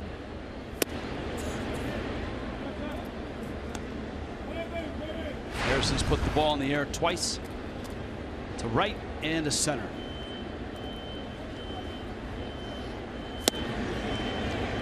That changeup has been a good pitch for him tonight. Always a strike thrower. Always with supreme command. So much so that Juan Nieves, his pitching coach, 4 starts ago, asked him to have a little less command. To right, Stanton is there and he makes the catch. A little more stuff and a little less command was the ask, and he's been able to make that adjustment. Mikey Lowell, ladies and gentlemen, you know him, you love him, you want that bobblehead, you need that bobblehead. And so Saturday at 4:10, Marlins and Mets, first 10,000 get a Mike Lowell bobblehead, part of the All-Star Bobblehead Series. Marlins.com. I played with some good third basemen, but I got to tell you, he may have been the best third baseman I played with. Defensively, just such good reactions, always made good throws, and what a quick bat. You could not pitch him in enough. One of the best baseball players and a good person as well. Perry Hill, that's one of the guys. If Perry Hill had a resume, and I don't know that he actually has a real physical resume, but Mike Lowell's name would be on there because he would list all the Gold Glove winners on his resume. I believe Mike Lowell was the first Marlin to make 3 consecutive All-Star appearances as well. Mike, of course, would win 2 world championships, one with the Marlins, one with the Red Sox.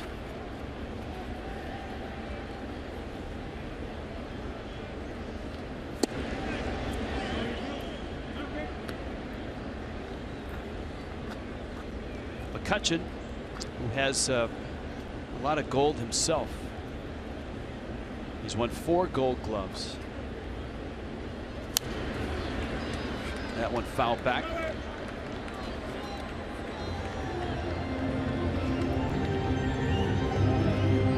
Count full, 3-2.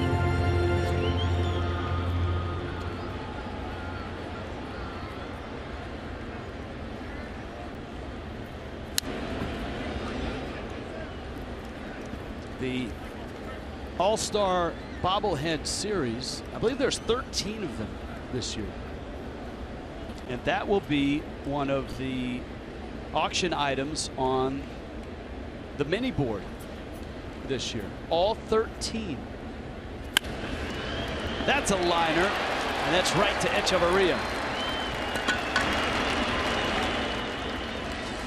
And so there are 2 outs. Yeah, all 13 of the All-Star bobbleheads will be one of the prizes at the fantasy auction. You want to open up Mikey Lowell and see what he looks like. I feel like you're asking me. I think this was mine, and you want me to open it up. I want it in mint condition, Rich. I think he's like this. I think he's ready to field the ground ball. You're right. He is. There's Mikey. Let him breathe. Let the poor man breathe. Oh yeah, he was it find it, field it, funnel it. There's a whole bunch of F's that the 6 F's, and they're good F's actually, not the bad ones. They're good F's that Bone uses. As a special added bonus, 5 of these 10,000 bobbleheads will also perform the hidden ball trick, which Mike Lowell's very good at. I believe he pulled it off twice as a Marlin. They actually got Mikey's goatee right to flip glasses. 2. He's got the flip ups in there under there. Oh, Mickey Love.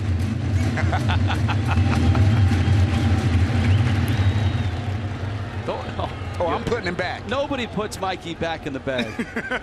Here's a 1-2. Wei-Yin Chen. How about Wei-Yin Chen tonight? He said for the 5th time. 6 no-hit innings for Chen and a 3-0 Miami lead.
Is the presenting sponsor of Miami Marlins baseball. Thing of beauty tonight, the efforts of 30-year-old Wei-Yin Chen. And the Marlins have a 3-0 lead. Chen has gone 6 innings. He's walked 2, struck out 5. The Pirates without a hit. Chen has never, in his major league career, had a complete game. And this is start number 128. 5th year in the big leagues for Chen. Now Sean Rodriguez is in the ball game. He's in left. The Pirates have already lost Francisco Cervelli. He was hit in the foot by a pitch. This is JT Realmuto against Juan Nicasio. Realmuto, big sacrifice fly in the 3rd. Echeverria and Rojas will follow. And that one is wide of 3rd. We'll try to get you some sort of word as if to clarify or shed some light on Starling Marte moving over to center and Andrew McCutchen's absence.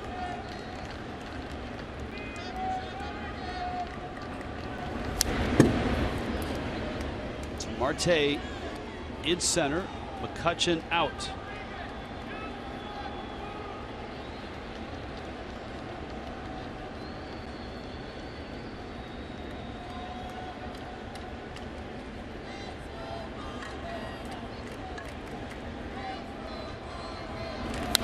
Realmuto fouls it back. Juan Nicasio has not been that bad as well. 5 innings, 2 walks, 4 strikeouts. Marlins have 6 hits and 3 runs. Miami doing a lot of little things right tonight offensively. The squeeze bunt, obviously, the sacked fly. Stanton going opposite field for an RBI double.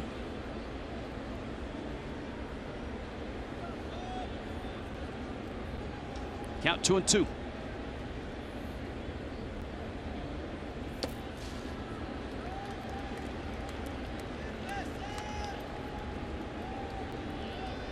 Miami 3 games over at 28-25 with the Mets coming to town.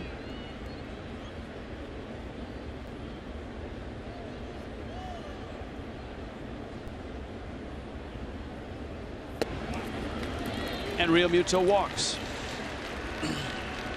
And we check in with Craig Minervini. Craig.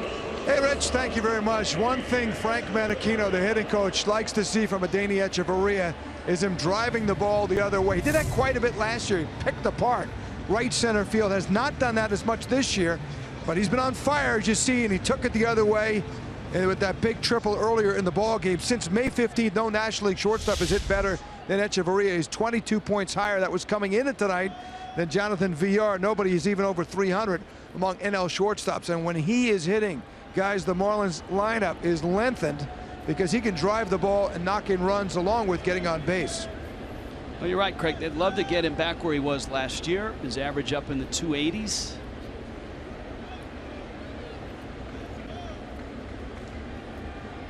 Casio a long wait. Realmuto's not budging, and Hechavarria calls timeout.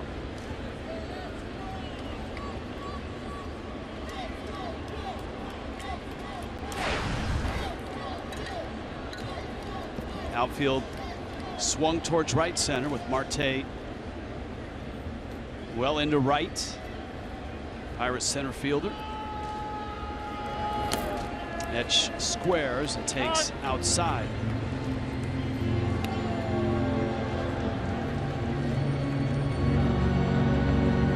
Not sure that Hechavarria would be bunting here. You've got Rojas behind him and then Chen. And I don't know that the Marlins are going to lift Chen and send him anywhere. He's sitting at 90 pitches. Yeah, hopefully that was just him showing bunt.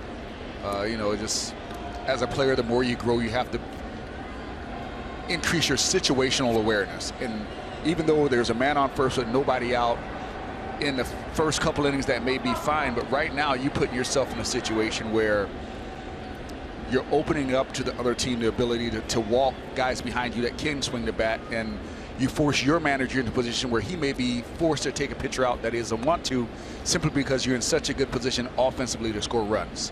You saw Rob Scahill in Pittsburgh's pen. That's a strike inside part.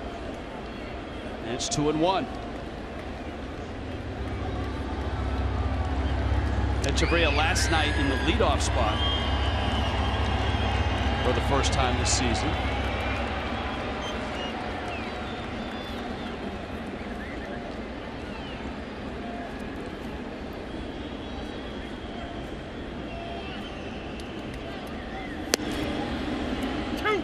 wrinkle on that one from Nicasio, and he gets a strike. It's 2-2. Well, you see this last pitch, this breaking ball, it's been so good for Nicasio. That breaking ball has been fooling hitters. He ended up walking Real Muto on a 3-2 pitch, but it's been nasty, his slider, in the last 3 innings. That one wasn't the sharp breaker, just a little late life. 2-2. The dirt. Yeah, the one before that was the get me over version, the strike version. That one was the put away version. All right, Preston, with Rojas on deck, Echeverria's strikeout rate has improved this year. Has it improved enough to start Real Muto from first? The way Nicasio's pitching is tough. He's thrown a lot of 3-2 sliders, struck out Stanton on one, threw one to Real Muto, walked him. So if a guy's going to be more around the plate, I would say yes. But right now, this is a tough call because this guy's throwing a lot of 3-2 sliders.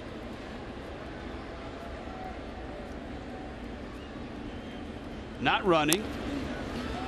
And it's fouled at the plate. And there's your 3-2 slider. You know, it's the pitcher dictates a lot of times what the manager feels comfortable doing because of his pattern and his rhythm. It's hard to put a guy that, you know, and Echeverria's not a great breaking ball hitter.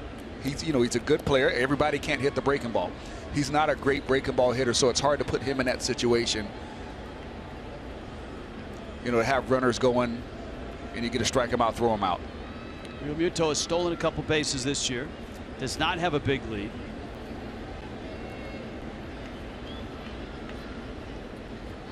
And he's running. Echeverria fouls it out of play.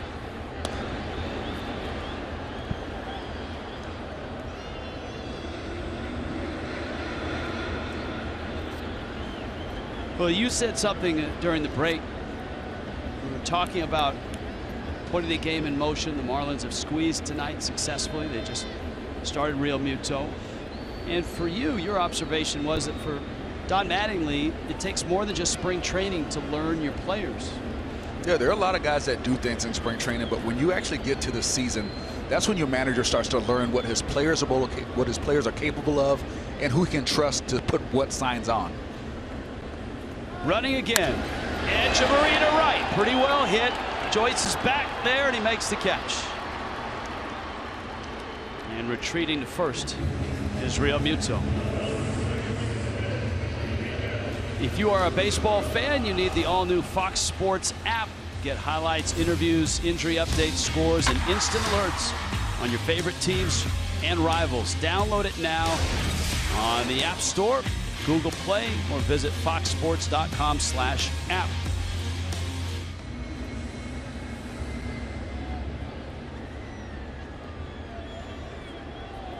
Now Rojas. A successful squeeze bunt and a pop-up on the night. Wei-Yin Chen is on deck. And that one almost hung David Freese out.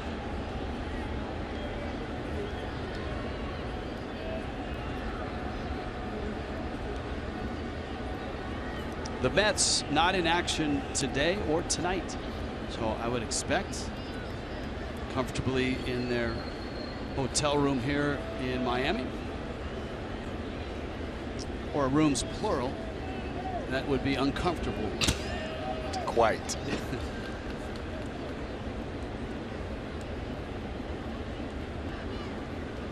Miami tried to win a 4-game series. When you win a 4-game series, that's a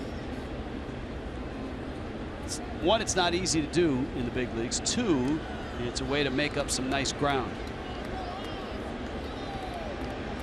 This is the third 4-game series for the Marlins this year.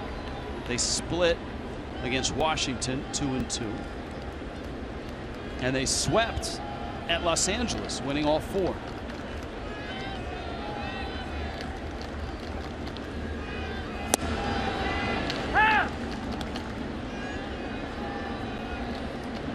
So National League East standings. Washington not in action either. The Phillies are, and the Phillies are losing 2-1 to Milwaukee. And the shine is starting to come off a little bit on the Phillies. A game under.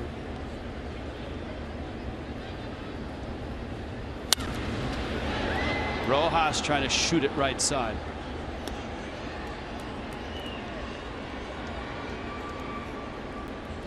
It's 0-2.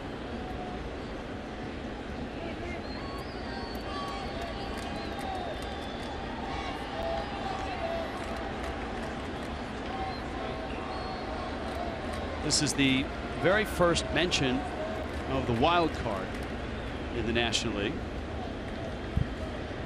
But this illustrates that a game like this has ramifications into September. Out to center. That's Marte out there now, and he makes the catch. Everybody focuses, and rightfully so, on the division races.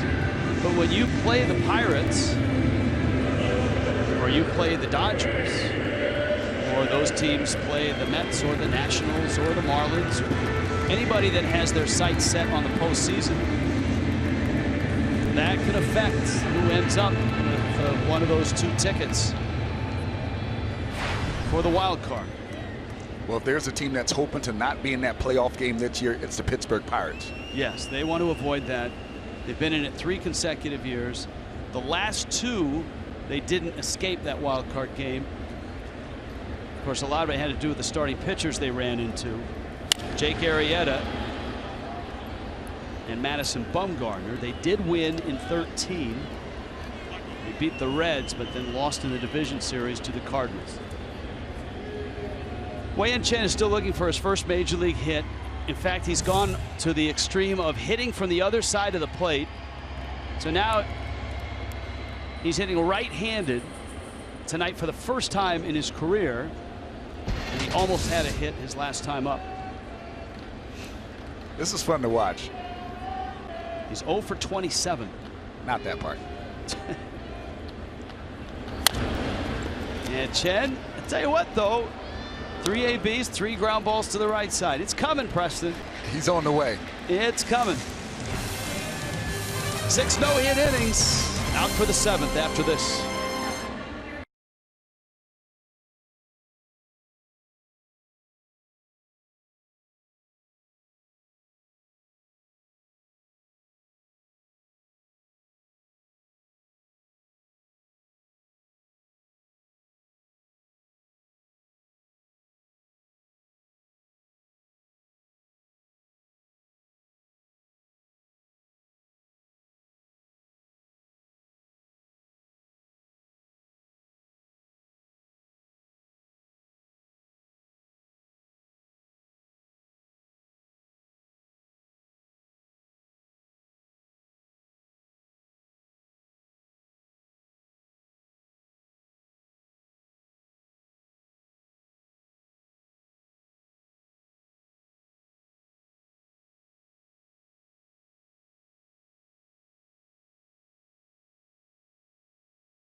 Chance to win a 4-game series tonight for Miami. And so far, for the Fish, so good.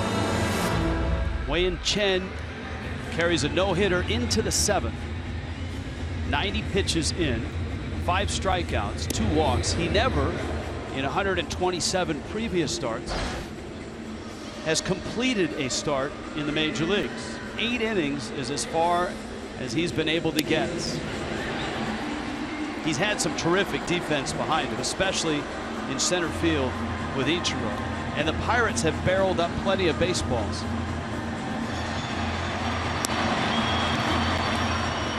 On on Sunday. Marlins and Mets and Bark at the Park. Presented by Avoderm Natural Pet Foods, Nylabone and PetSmart. Kids get a pair of Giancarlo Stanton batting gloves courtesy of Aquafina and can run the bases in the Diamond Dash.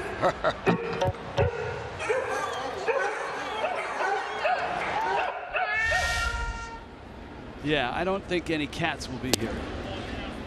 That'd be one brave cat to show up at Bark at the Park, wouldn't it? At least there were no horses in the soundtrack, which this time I thought I heard that the other day. Jung Ho Kang, Francisco Cervelli's spot. Remember, that's Chris Stewart. Chen misses down low. And then Marte. The Pirates have lost a pair of starters in this ballgame. Andrew McCutchen came out. Cervelli came out. We know Cervelli got hit in the foot. McCutchen, there's been no word on from the clubhouse. And as I say that,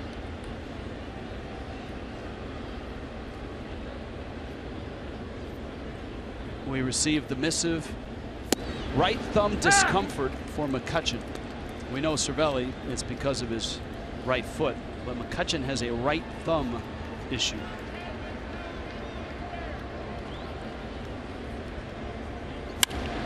And there's the first hit into left field.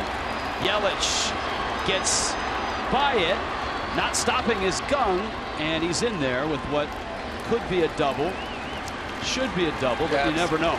I got that as a double. He did a good job even getting a glove on that thing, and it was hit so hard in the gap. It's got to be a double. But Gung has been having good at bats tonight. You know, it said earlier that Ichiro got him twice on balls that he hit well, but right there, that one just gets down. Yelich knocks it down, cuts it off in the gap. Either way, that's a double.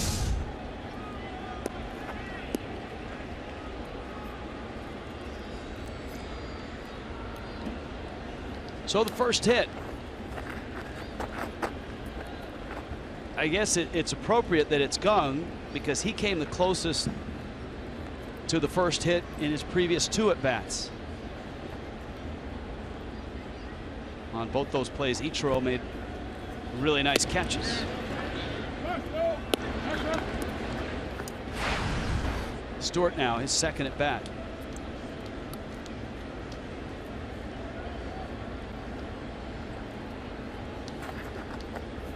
So a leadoff double.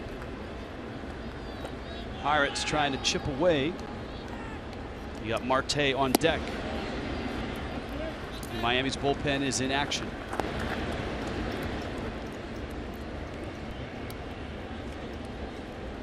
Chen went just 5 in a no decision in Atlanta.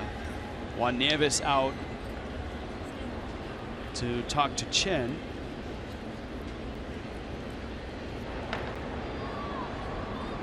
Dustin McGowan is up in Miami's bullpen.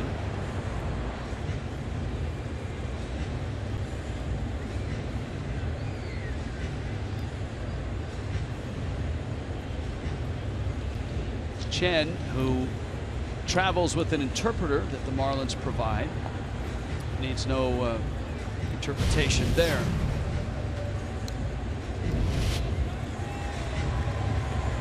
Let's Motor, brought to you by the new Mini Clubman. Wei-Yin Chen signed with the Orioles, 4 years in Baltimore. Twice he was on the Olympic team.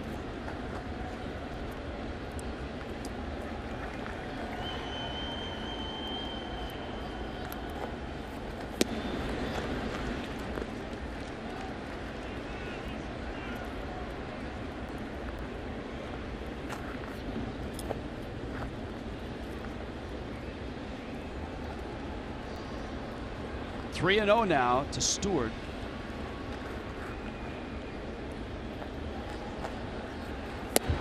And Chen gets a strike.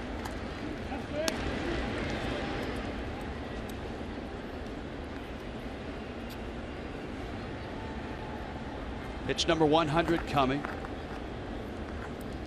Pirates hit 2 balls hard in the 6th. Harrison's line drive out. Remember, McCutchen lined out to short. Chen here in the 7th gives up Gung's double and walks a light hitting catcher in Chris Stewart.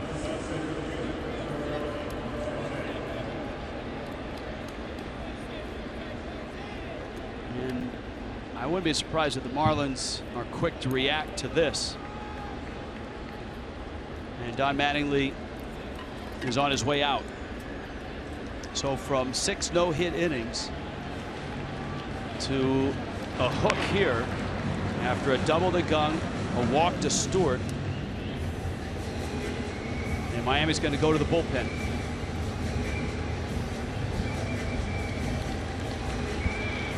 So Chen exits. McGowan will enter. Marlins would like to get some outs here in the 7th and hang on to this 3-0 lead. A West Kendall Toyota called to the pen.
And nobody out, and they're into Miami's bullpen. Dustin McGowan makes appearance number 14. Now the Pirates lineup has lost a couple of bats. I told you about McCutchen and Francisco Cervelli. Gregory Polanco did not start for the 2nd straight night. Fouled the pitch off his foot earlier in the series. Wei-Yin Chen getting some refreshments from Marcell Ozuna. That's a good teammate. Marte is a tough guy to double up. He's bounced out, flied out. A lot of speed.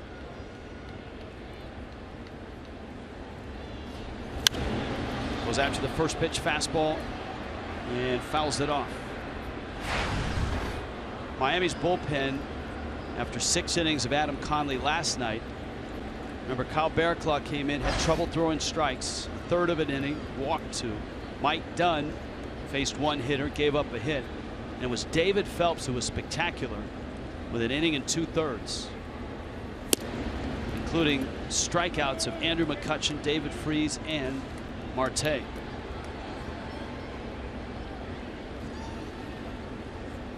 So I guess the question is Phelps off limits? He's appeared in 2 straight games. He had an inning on Tuesday night. Liner to right. Stanton, good jump, and he's there to make the catch.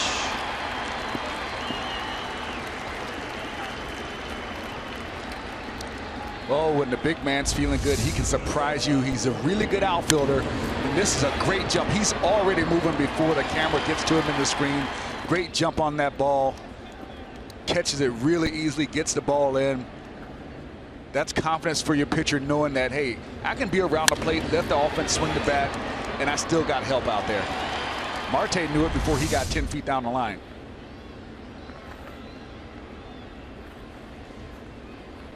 Part of our stellar camera crew there. Glenn working hard. Pop up infield, caught there by Bohr, and McGowan gets 2 big outs. A bolt to right for an out and a pop up to first. And there comes Matt Joyce.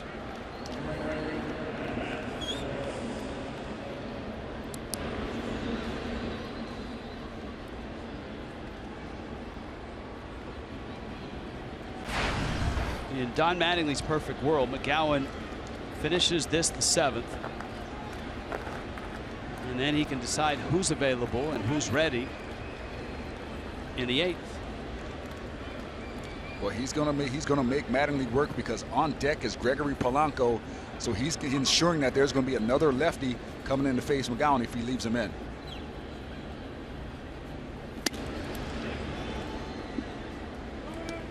Joyce takes outside. Joyce had the big hit for the Pirates last night, the 2-run single that tied the game at 2. That was in the 7th. And Chavarria untied it in the bottom of the 8th with his 2-out RBI double. It's 2-0.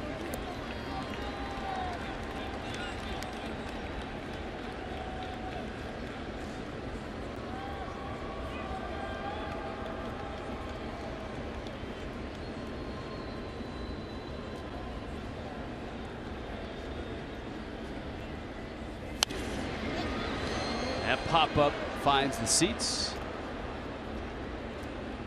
McGowan, of course, a part of the Blue Jays organization for almost his entire career. A Philly last year.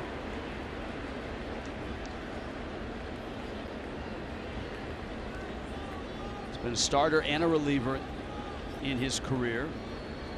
Has overcome a lot of physical obstacles, surgeries, and injuries.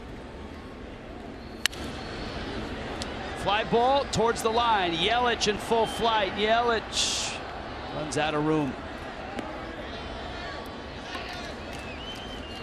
Unlike some ballparks, not a whole lot of foul territory here in Marlins Park down the respective baselines.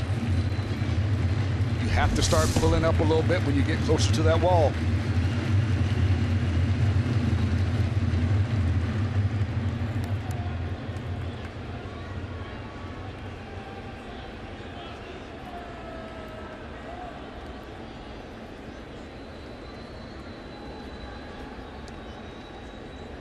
Two. Missed outside. Count full 3-2. Sinker tails away. Right call. Move it on. Joyce, a former Ray, working the count. 3-2 coming. Runners on the move. Line to right. That's trouble. It's over Stanton's head, and it's off the wall. The trail runner is Stewart. Round third coming home. The throw from Rojas, and he scores. He had a big hit last night that drove in 2 in the 7th. And he drives in 2 here in the 7th with a double tonight. Matt Joyce. Doesn't matter how good of an outfielder you are, you're not going to catch this ball. This ball is barreled up. It's middle of the strike zone. Matty Joyce comes through again in the clutch for the Buccos. And when you got motion on the bases with that 3-2 count, that trail runner is going to score all the way from first on that double.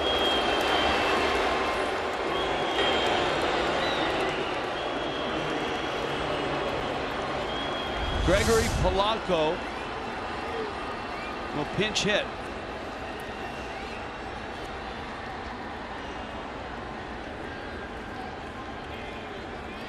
Pinch-A-Penny presents Polanco. Hit his first career grand slam on Monday. And in this ballpark, he's dangerous. Marlins are going to put him on. And McGowan will go after Harrison.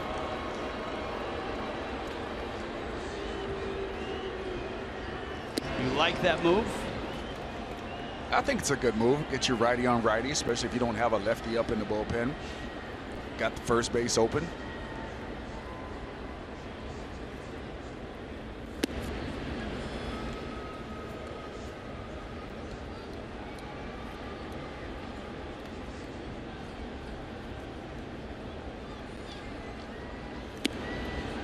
You know, I think the injury to Andrew McCutchen is what forced that at bat, because as soon as that double was hit, Clint Hurdle would have pulled Polanco back and then put in a pinch hitter. But because of the injury to McCutchen, his bench is short right now. So he's just got to let it play out, because he knows they're not going to pitch to Polanco right there.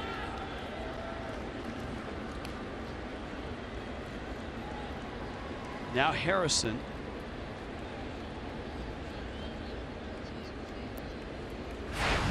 And because of McCutchen leaving with thumb discomfort on his right hand, Sean Rodriguez, who came in for him, is in his spot, and Rodriguez is on deck now. So now McGowan has to get Harrison for this to work in Miami's favor. And Harrison's not an easy out. You see all the singles. He's 0 for 3, line to right his last time up, 5 hits in the series. McGowan is up, and it's 2-0.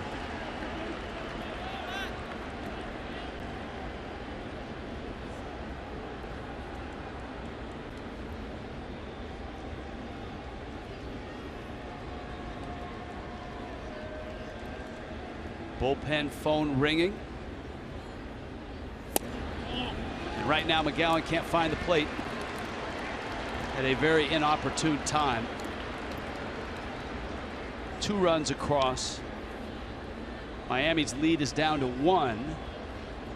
And a 3-0 pitch coming here. Well, you got to think there's going to be some action in the Marlins bullpen real quick right now.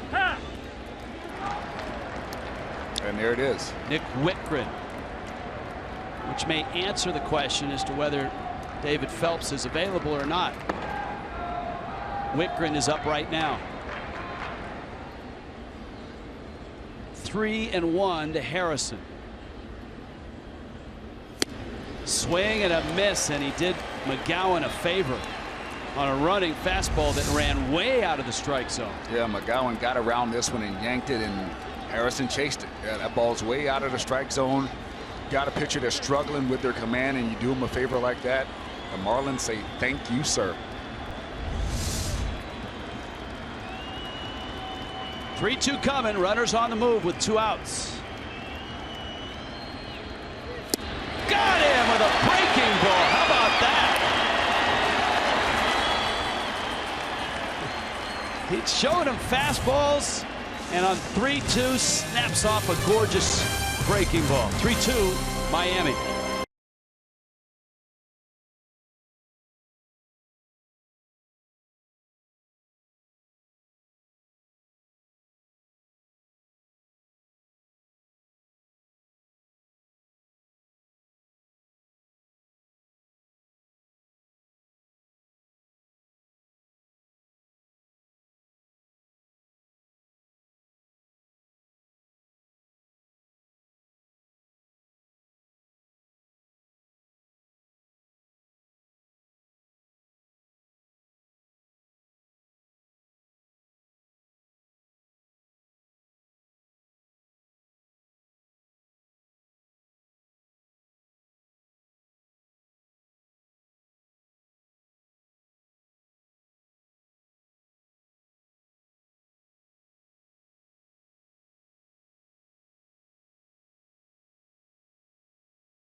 That's always fun, and they arrive tomorrow night, 6:30 start, Marlins Live. Tom Kohler, Noah Syndergaard, some cool waves and some tasty buds. And then Saturday, 4 o'clock. Sunday, 1 o'clock. All brought to you by JetBlue. Jose Fernandez, Matt Harvey matchup on Sunday. Now that water I'd get in, Rich. So, Pirates, Marlins arrive, bottom 7, 1-run game. Jared Hughes out of the Pirates bullpen. He's the first in. Juan Nicasio went 6 hits, 3 runs. Hughes gets Ichiro, who has 2 hits and 3 outstanding catches tonight in center field. Ichiro with a little smile for Chad Fairchild.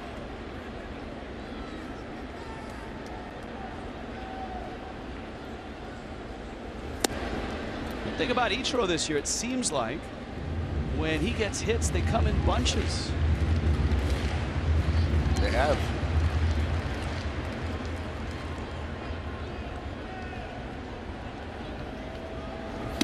It almost seems like this year he's a little bit more prepared for how much he's playing. Last year, it looked like it started to catch up to him, like he started feeling a little bit at the end of the year. This year, you know, maybe with having that experience under his belt, he might have altered his routine, his workout, his preparation to be ready for this. Pulls a ground ball, and it goes right under the glove of Freese into right field. Freese was way off the line, and Ichiro hit it well. It's going to be an error anytime it gets between the wickets. Yeah, that's straight 5-hole right there. He just sat there, and that ball just beat him up, went right through him. Ichiro with a great swing, body leaning out of the box, but somehow he's able to barrel the ball up quite often.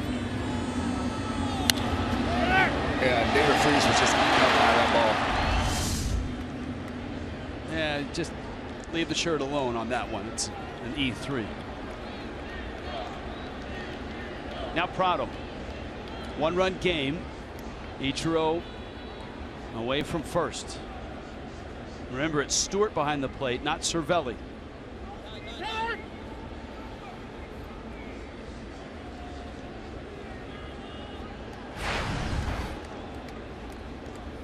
Stewart has thrown out 2 of 7 base stealers, or would-be base stealers.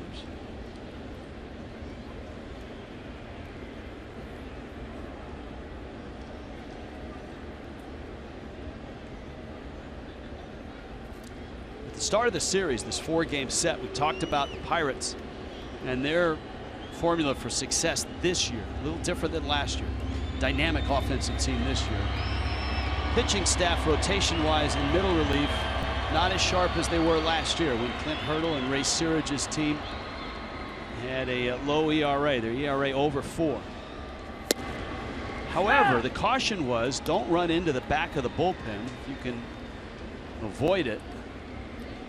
And the Marlins did avoid it until last night. And last night in a 2-2 game, the Marlins ran into Neftali Feliz. He was nasty. He's the guy that handles the 7th. And then Tony Watson, who looked great until Echeverria's RBI double with 2 outs. And that was the deciding hit, the deciding run, and the Marlins got to, maybe not the very back. Mark Melancon has yet to appear in a ball game here, but they got to Watson. The only guy in Major League Baseball with a higher save percentage than Mark Melancon is Aroldis Chapman. That's how good he is on the back end. And you're talking career. Yes. Active players. 0-1. Prado drives that left center field, hits it well. Marte back at the track, makes the catch.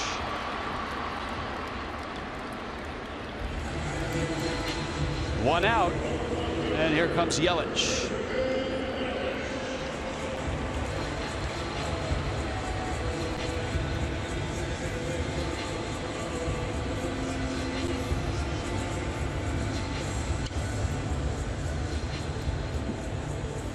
Yelich's night, a pair of singles and a line drive out to first.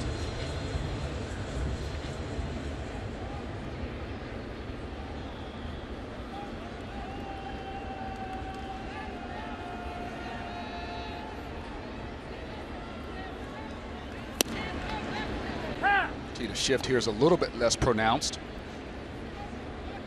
The shortstop isn't all the way on the second base or right field side of the bag, so this is not a true shift.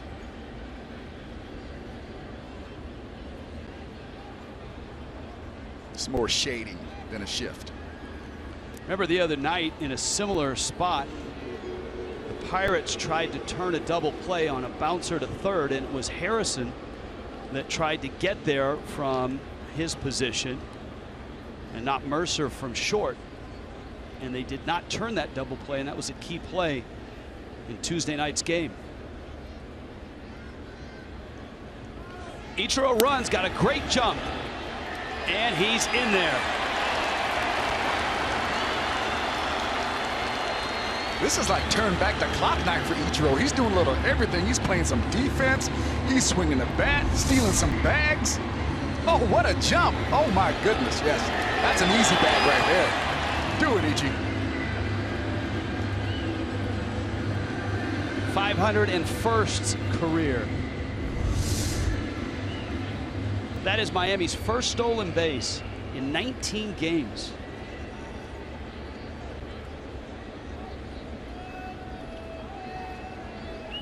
And the count's 1-1 on Yelich. Ichiro away from second. Hughes spins. Too late, had your chance. He already got you now. JT Realmuto last stole a base for Miami on May 13th. Nationals Park.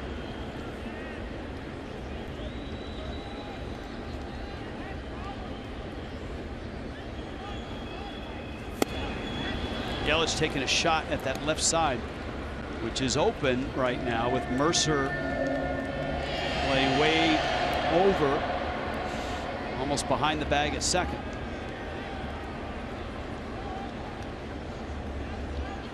Stanton's on deck, 1 out, bottom 7.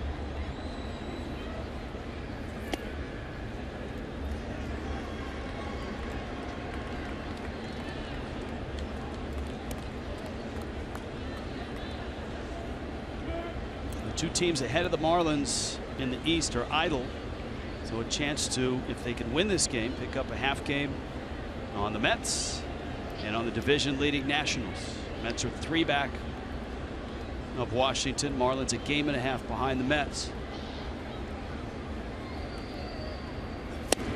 And Yelich swings and misses. So Hughes gets a strikeout. There's 2 down. Well, Stanton has made some adjustments. See right here on the left tonight, this is a base hit. He's more upright. The other one on the right is where he struck out. This on the one on the left, he's more upright, but his front side stays in so much longer. It's less rotational, and it's letting that backside do the work. On the other one, he spins out a lot quicker, doesn't quite get to the ball. These guys are always working, and it's nice when you can actually show what they're doing. Barry Bonds joined us live from Miami's dugout and kind of described the work that he's been doing with Giancarlo Stanton. Frank Menechino also working hard.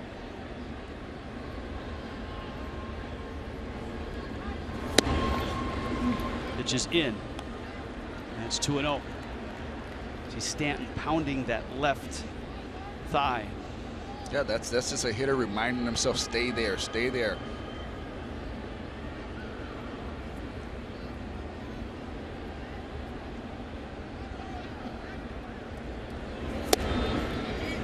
In, and more in. First base is open. Justin Bour is on deck. Let's see if Stanton gets something to swing at here. And let's see if he does. Nope. Still a good sign. 2 walks tonight. RBI double tonight. So Bour gets an at bat against this right-hander. Justin's 0 for 2. An intentional walk, strikeout, and a grounder to short.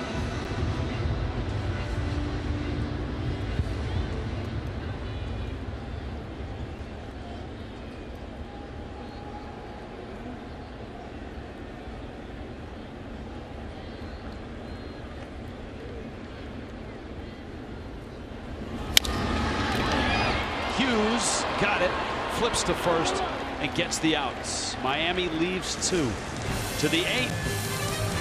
A 1-run game, 3-2 Fish.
Second inning, the Fish get started. Denny Echeverria, hero last night, triples here, and that sets up Miguel Rojas. Oh, big ball now. Here's a little bit of low ball with a squeeze by Rojas, and Denny Echeverria with a great jump. Fisher on the board, 1-0. All right, in the third, Giancarlo Stanton with a couple on. Good sign. Beautiful sign. Stayed on that ball great. Drove it down the line. Ichi scored it, and JT Realmuto adds on that third one with a sac fly deep to center. Yelich scores. But the man that hurt the Fish in the 7th last night hurts him tonight. Matt Joyce drove in 2 last night to tie it. And tonight he drives in 2 to bring the Pirates within a run. 8th inning.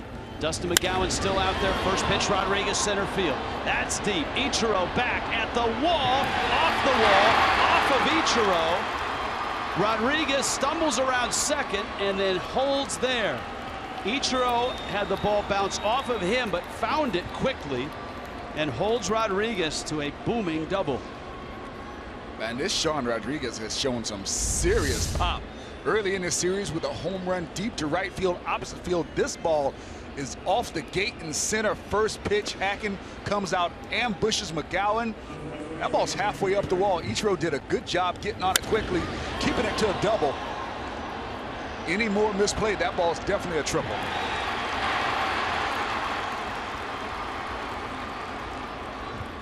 David Freese now.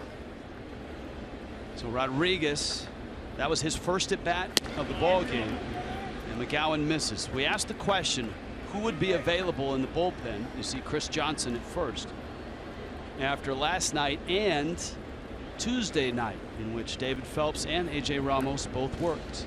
Kyle Barraclough worked last night, but was ineffective. Marlins have had a lot of shuffling in that pen over the last 3-4 days. As Freese taking a poke at that right side. He's so good at that. Nick Whitgren is up for the 2nd time. You know, and the fact of the matter is, David Phelps can't be the only one to come in and shut it down.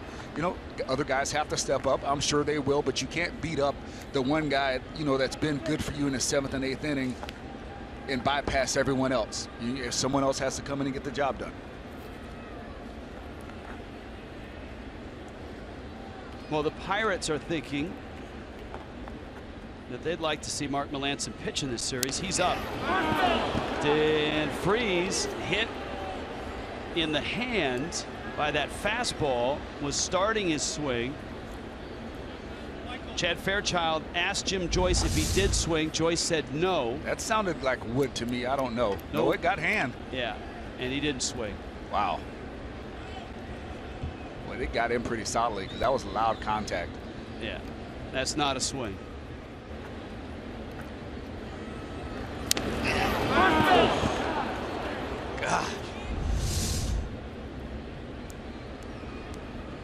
So Freese is hit. Now, the Pirates have lost Andrew McCutchen. He's got a sore thumb. He left the game after the 6th inning. Francisco Cervelli was hit in the foot by a pitch in the 2nd. And so Freese takes his base.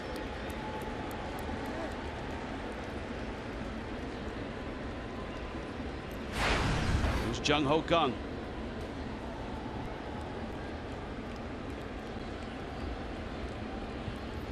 Wittgren is ready.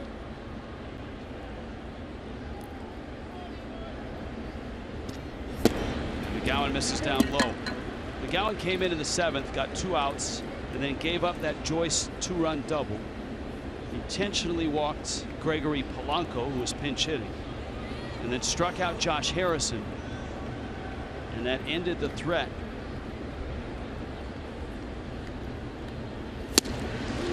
Big swing by Kang. Ball and a strike.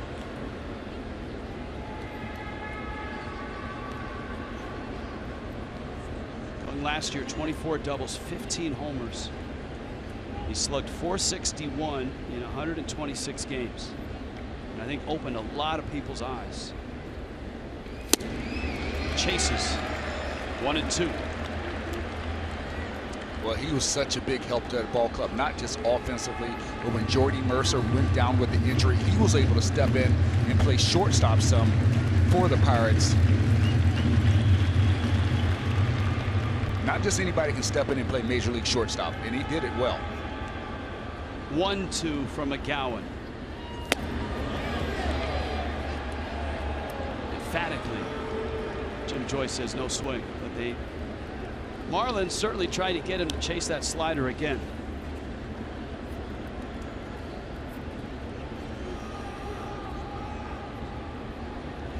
Rodriguez the runner at 2nd. Freese flexing that right hand at first. Yes! He went. That's strikeout.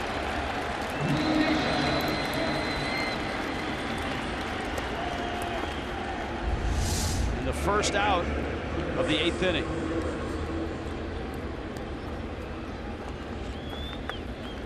And that was called by Chad Fairchild, the home plate umpire.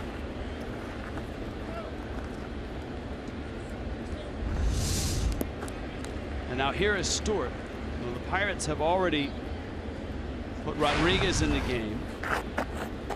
Stewart obviously in for Cervelli, who left a couple of innings after getting hit in the foot. Polanco is pinch hit. McGowan out in front, 0-1.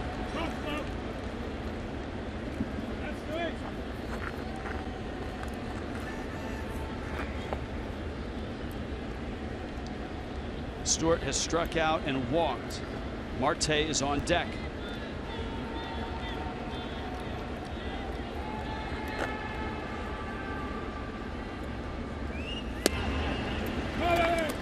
Fastball is up.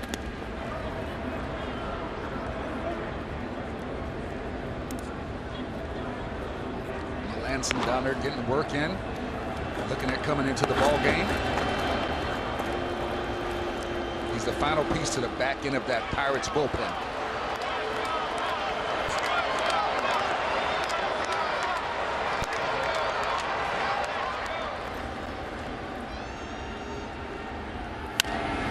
Slow tapper. Prado out there. Rojas turned. Oh, he down! What a turn by Rojas! Freese was not being held at first. He was right on top of him. And Rojas with a bullet to first. Still 3-2.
into this double play. We talked about Rojas's turn.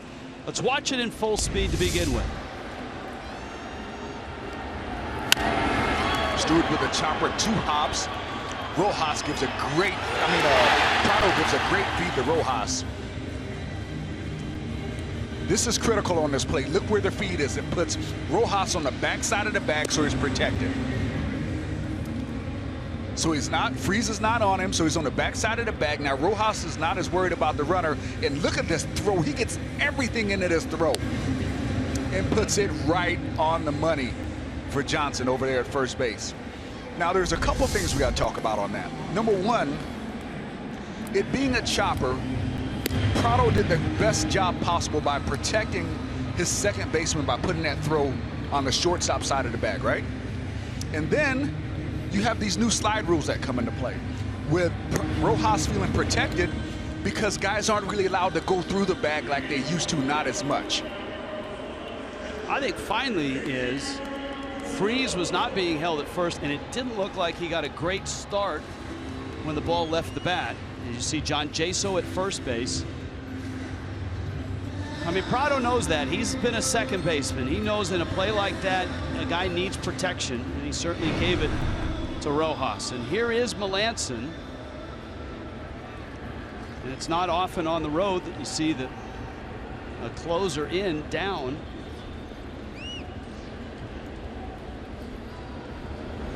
In the 8th inning. But as you pointed out during the break, he needs some work. He hasn't pitched in this series. Here's the other interesting thing. It's Kyle Bearclaw who's up in the Marlins pen, which is an indication that neither Phelps nor Ramos are available. The breaking ball from Melancon is up.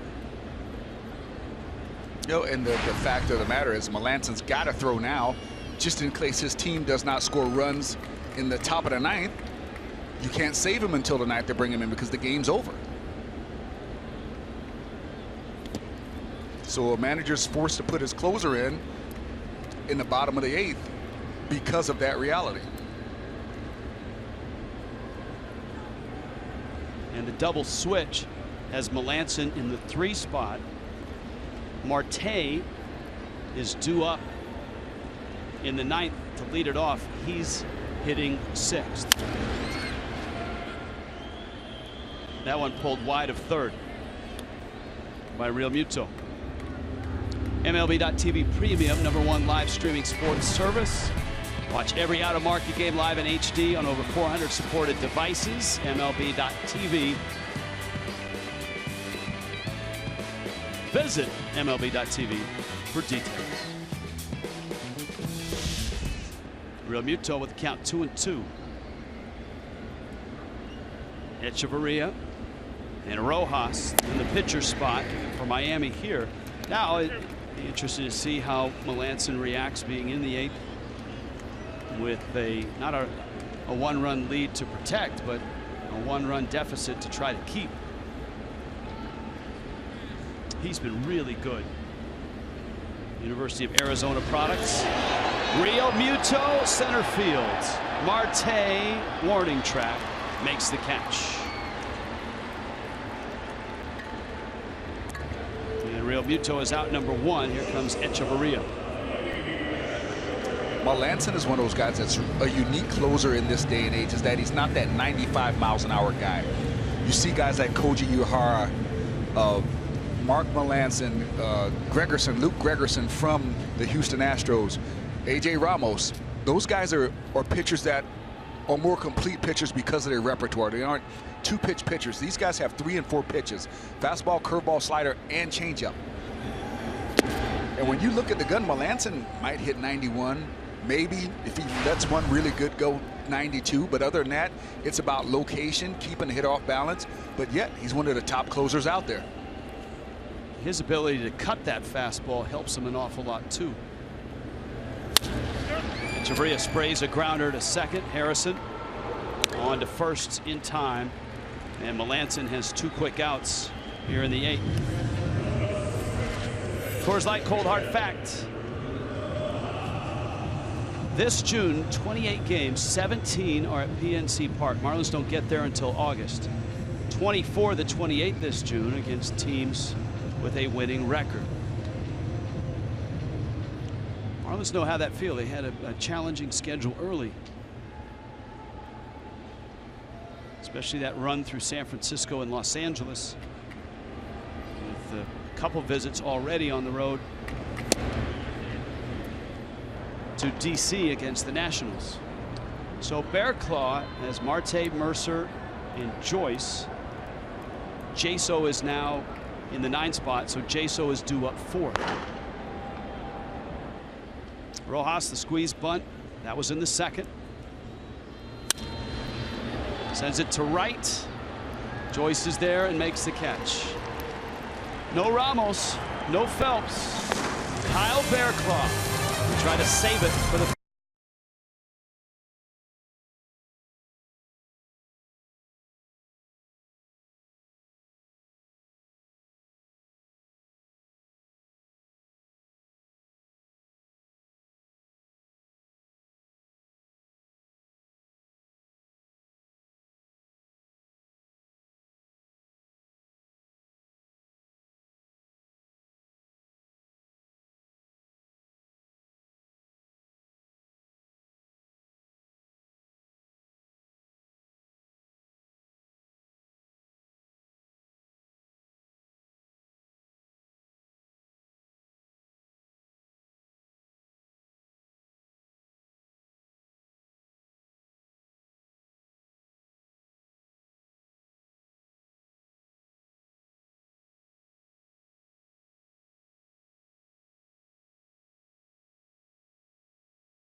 Miami up a run. AJ Ramos has saved 2 ball games in this series, on Tuesday night and then last night. David Phelps was the setup man for both of those, and both guys in the bullpen. Last 7 days, Phelps 14 pitches on Tuesday, 13 on Wednesday. Last night, inning in 2/3. There's AJ Ramos, 32 pitches to get through Tuesday, and he came back with a much cleaner night last night. So Kyle Bearclaw, a closer in the minor leagues. He was the Cardinals' Double-A closer when the Marlins traded for him, sending Steve Cishek to St. Louis. Bearclaw came over, started in the minor leagues, but quickly got to the big leagues. A chance to save a ball game here in the 9th. Marte, Mercer, and then Matt Joyce. If anybody reaches, John Jaso and Josh Harrison. Throwing strikes was an issue for Bearclaw last night. He walked 2 in a 1/3 of an inning. On the ground. 1 out. Rojas handles it. Tell you what, Marte has hit the ball well tonight. I know he's got 1 strikeout, but his last 2 at-bats have been absolute missiles.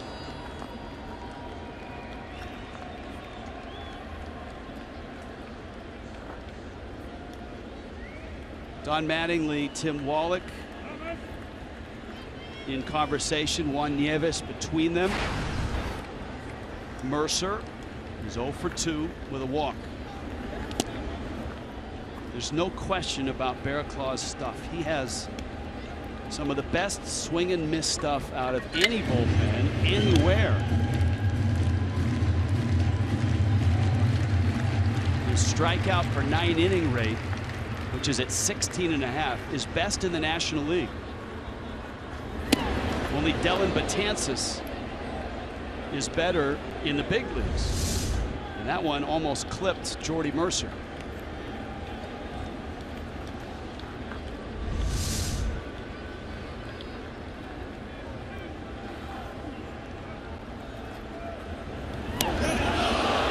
got him. And Bearclaw certainly in trying to hit him.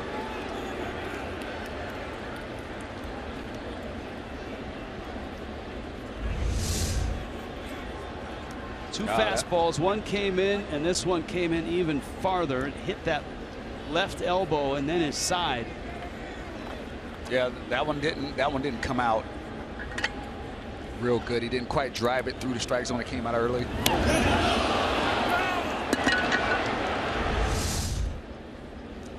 You know, and when you start hitting a team like this, even though it's not on purpose, it goes noticed. Because even though you don't mind guys pitching inside, you have to know how to pitch inside. And you know, we've plunked quite a few of them this series. I know they hit Dietrich, but we plunked quite a few of them this series. And like I said, the Pirates led Major League Baseball in their pitchers hitting batters last year, and it wasn't even close. They were like they were over 10 over the next team, which I believe was Houston. Derek Dietrich, of course, hit last night, out tonight. Actually, it was Anaheim that was second. But those things don't go unnoticed. So, you know, ball teams understand you got to pitch inside. But when you start plunking enough guys, you got to expect something to start coming back your way.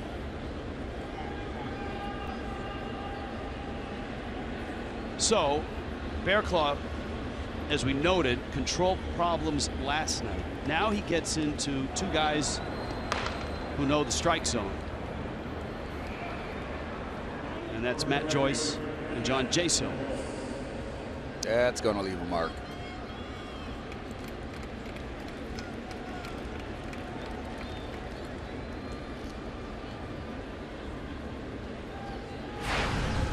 The two ex-Rays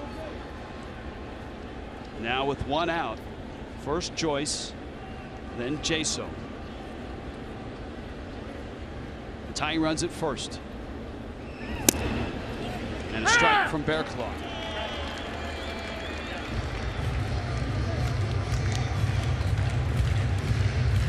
Joyce's on base percentage this year is at .463.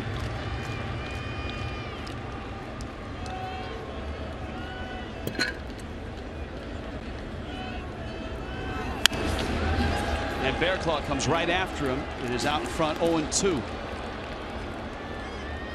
Well, it was an enormous double play.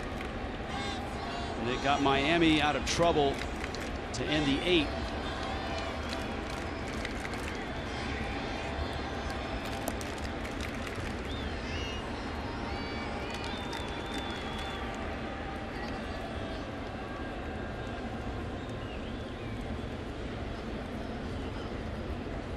Bearclaw's 0-2.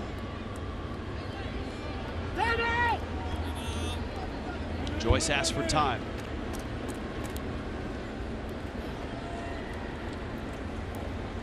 Outfield deep. When you play no doubles in this ballpark, you are deep.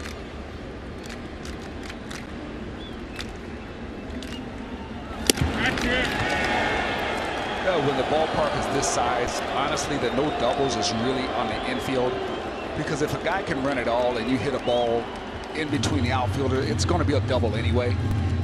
You know, there's some ballparks that it works in the outfield, but really the no doubles really works on the infield here when you got guys cutting off the lines. Most balls that go that deep in the outfield, if the outfield is far enough away from it, they're going to be doubles. 1-2. Got him. Bearclaw. There's the swing and miss stuff.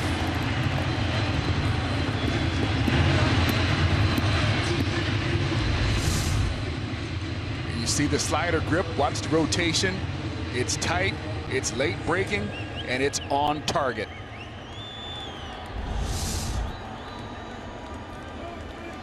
Now Jaso, his first at bat.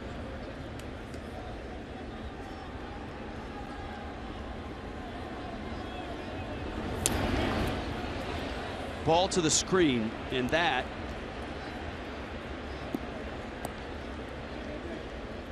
puts a runner in scoring position. Changes certainly the at bat for Jaso here, and will change the defensive alignment. That one just clanked right through the glove of Real Muto. It'll be interesting to see whether they call that a pass ball or a wild pitch. It's a wild pitch. Jaso knows the strike zone as well. On base at a 367 clip. Having a really nice offensive year. 9 doubles, 2 triples, 3 homers. And he's appeared in just 45 games. Mercer, the tying run, now in scoring position. Bearclaw. 2-1. Pirates won game 1 in a blowout, but the Marlins and their bullpen winners on Tuesday and last night. But that pen not available tonight. 2-1 pitch is out. Instead, it's Kyle Bearclaw looking for his first major league save.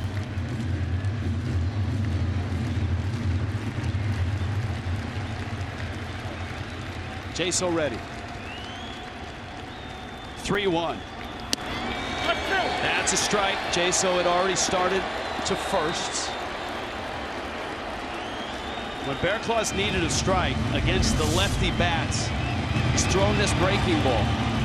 And this one just caught the corner.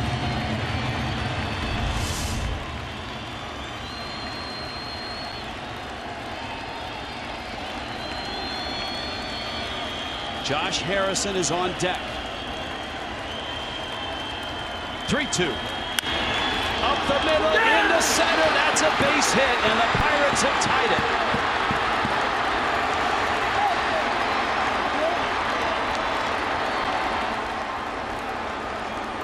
The hit batter, the wild pitch on a night where Miami has done a lot of little things right. They do 2 big things wrong, and the game is tied. And, you know, Jaso was also understanding that the one pitch Bearclaw can throw for a strike is the breaking ball, so you got to know that it's in his mind that it could be coming. And he hits it, and he hits it well. And I feel bad for Chin because he pitched such a great game. But this is these are unforced errors for the Marlins right here that are occurring.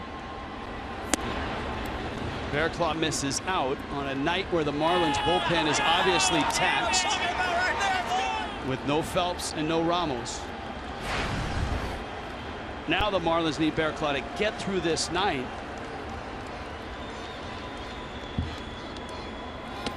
and keep it at 3-3, and he's 2-0 to Harrison.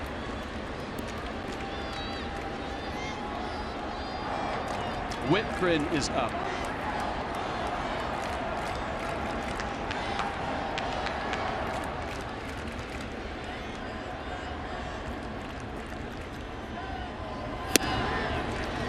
You know, we talk about the swing and miss stuff of Bearclaw, but it gets negated when you don't make the other team swings to bat. When you hit other guys, when you walk guys, now you haven't let your talents play. You're defeating yourself. How about a 3-0 rip there by Josh Harrison? I don't mind that. Well, Whitgren is ready. Bearclaw with a 3-1 coming. And it's fouled back. He's worked the count back full at 3-2. We got Rodriguez and then Melanson. Thus the importance of the double switch for the Pirates.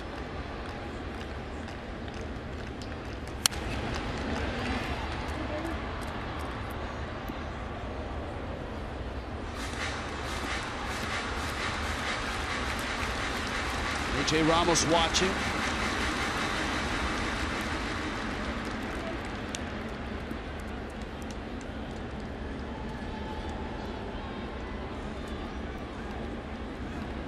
See Rodriguez.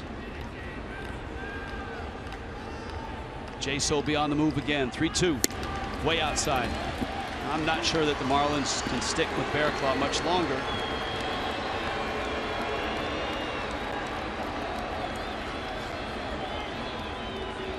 as he loses Harrison. Don Mattingly went over and is conferring with Tim Wallach, gauging his thoughts. Well, I think that question is, do we double switch? Do we go straight up right here?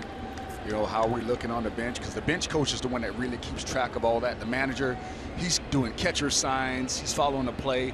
Your bench coach really helps you keep a gauge on the way the lineup's rolling, who you have left on your bench. Rodriguez now. The Bear Claw misses. It's 1-0. Rodriguez doubled in his only at bat. He came in after McCutchen left with a sore right thumb. Outside corner.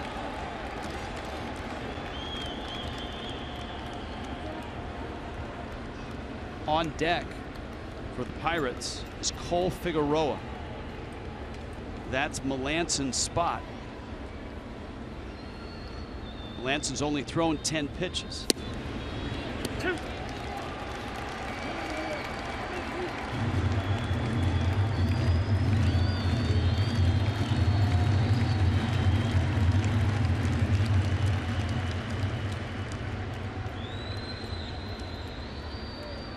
One and two. Neftali Feliz has thrown in the pen, but is not throwing now. 1-2 here.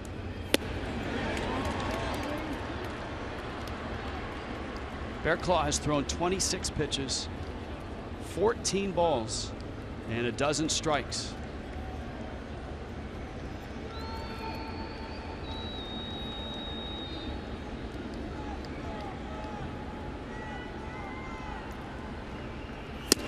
Got him with a fastball.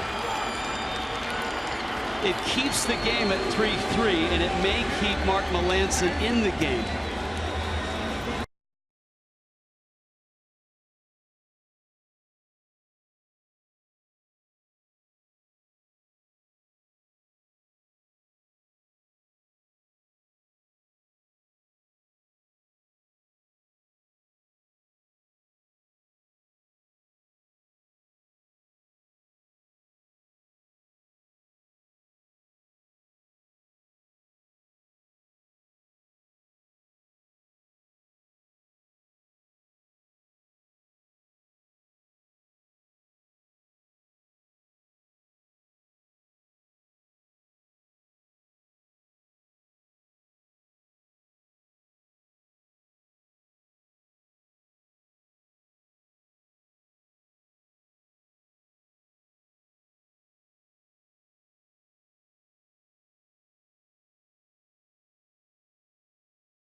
Marlins Baseball on Fox Sports Florida is brought to you by Southwest Airlines.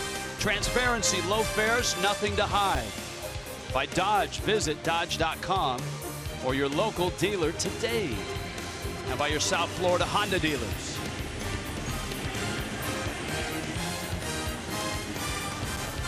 A lot going on here in the ninth inning. The Pirates have tied the game. Cole Figueroa, last man off the bench, is in. And he's at short. And it's not Melancon who comes back out after throwing 10 pitches in the eighth. It is Neftali Feliz. And he will get Marcell Ozuna, who will hit in the 9 spot. That's the pitcher spot.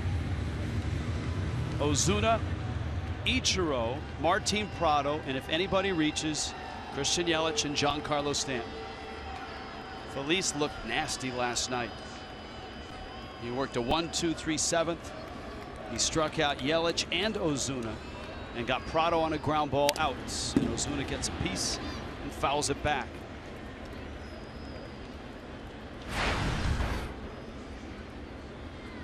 See the numbers there for Ozuna. It's a whole new guy, more patient, consistent approach.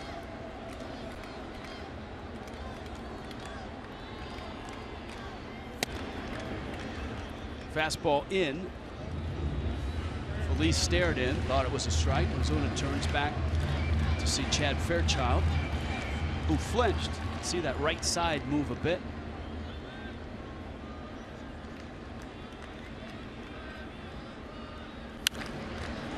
Felice was a staple for the Rangers in their glory years 4 or 5 years ago.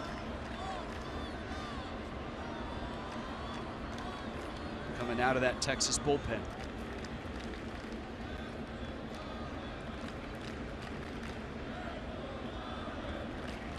One ball, 2 strikes. Ozuna's night off tonight ends in the bottom of the 9th.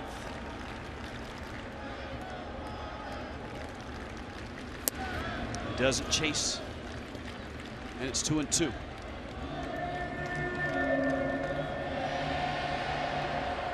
We heard Barry Bonds in the 3rd inning talking to us live speak glowingly about Ozuna.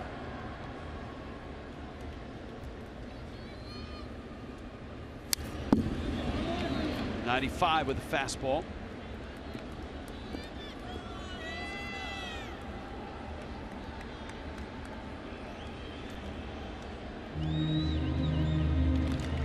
Three ball game here. Miami had a 3-0 lead.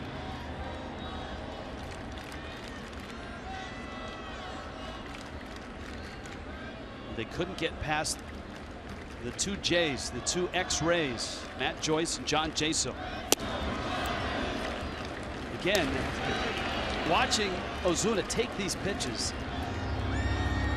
is at times startling, having watched him in his career. Well, it happens when you get the right information. The brain is a computer. And when you put the right information in there, then you start getting the right results coming out. Let's see what comes out of the hand of Felice.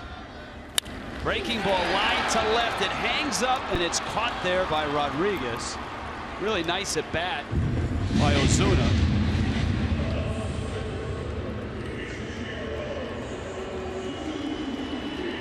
And here is Ichiro.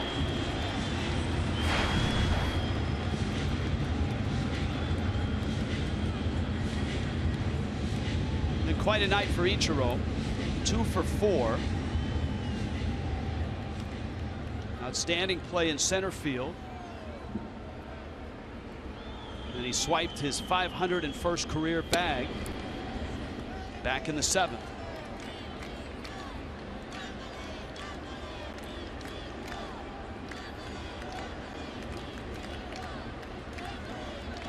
Trying to get on here.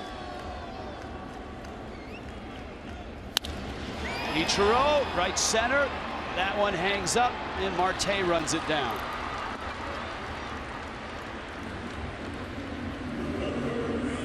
So with 2 outs, here comes Martin Prado.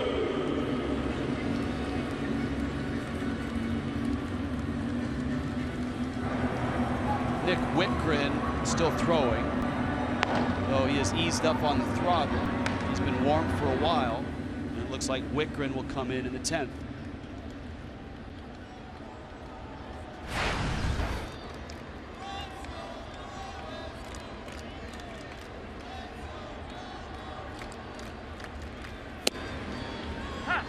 Prado takes a strike. 0 for 4 with a couple of strikeouts. Yelich would like a shot. He's on deck. But Felice has the first 2 outs. The Pirates have used everybody on their bench.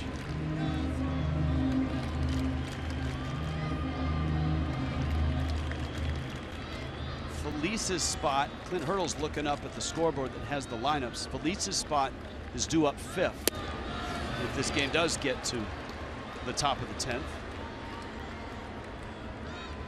Felice is a strike away from delivering the game to extras.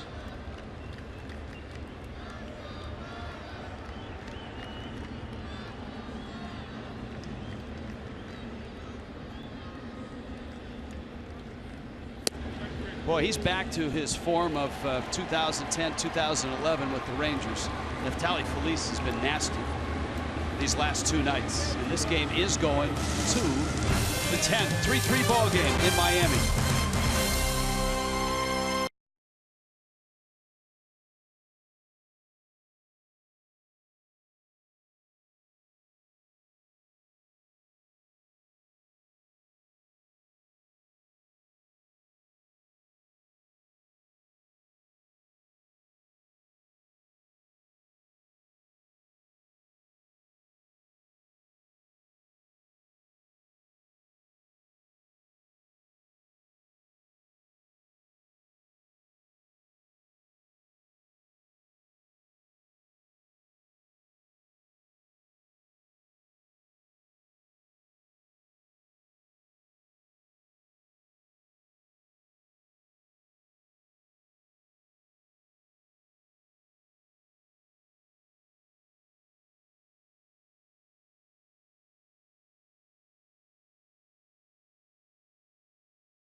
Extra innings are presented by Jack Link's Beef Jerky. All season long, feed your wild side.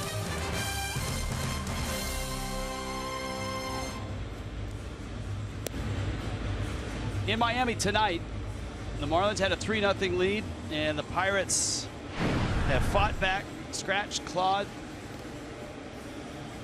tied the game, and forced extra innings, and forced Miami to go even deeper into a depleted bullpen. Nick Wittgren enters now.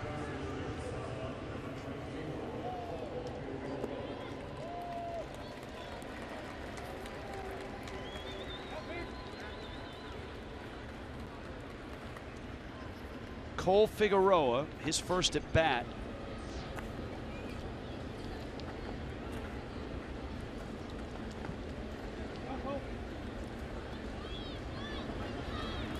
Jung Ho Kang and Chris Stewart also due up.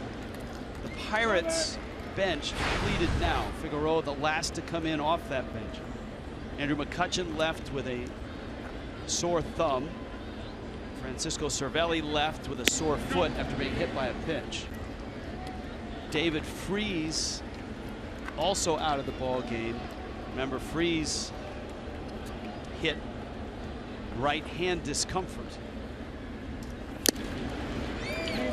Nick Wittgren quickly out in front, 1 and 2. So Chris Stewart is in the game. Sean Rodriguez is in the game. Polanco pinch hit.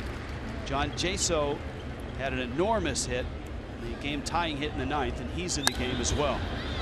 Figueroa in the air to center. Ichiro trots in, and he makes the catch. Well, we know Mattingly is not really big on guys that don't throw strikes. That was one of the reasons why Cozart had to go down to the minor leagues. He was leading the league in pitches per inning and had a lot of walks. So if there is one thing that really irks this manager for the Marlins, it's guys not throwing strikes.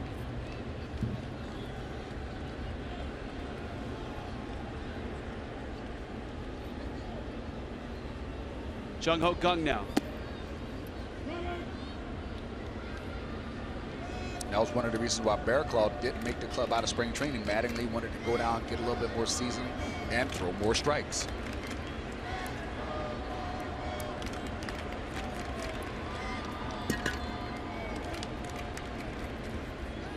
Whitgren, a closer in college at Purdue, and then a closer in the minor leagues.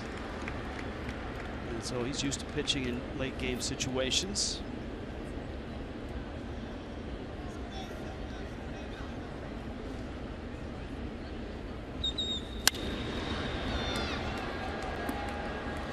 Stanton has it, and Whitgren with 2 outs here in the 10th. Pirates bench.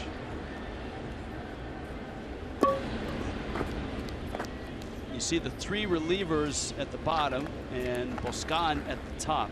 So if you're looking for a pinch hitter, just got to find your most athletic, best swing out of those guys. That's really what it comes down to. Well, Garrett Cole had a homer and a double 2 starts ago. Francisco Liriano can swing it. It might be Cole. But he pitches tomorrow. In fact, I wonder if Liriano is here. That's a good call. Usually they might have that starter fly out early afternoon so he can get some good rest. That's why you're the best in the business, Rich. Always thinking ahead. Well, he's probably down in the cage taking swings. I'm pretty sure. I would not think he's down there anywhere right now. I think you're absolutely right.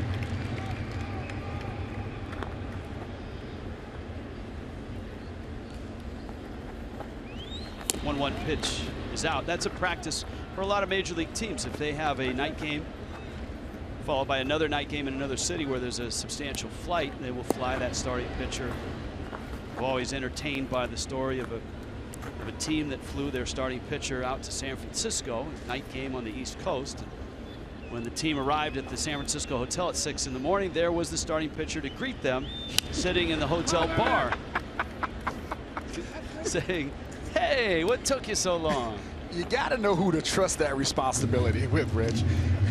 Every pitcher is not okay to leave on their own. Some of them need some supervision.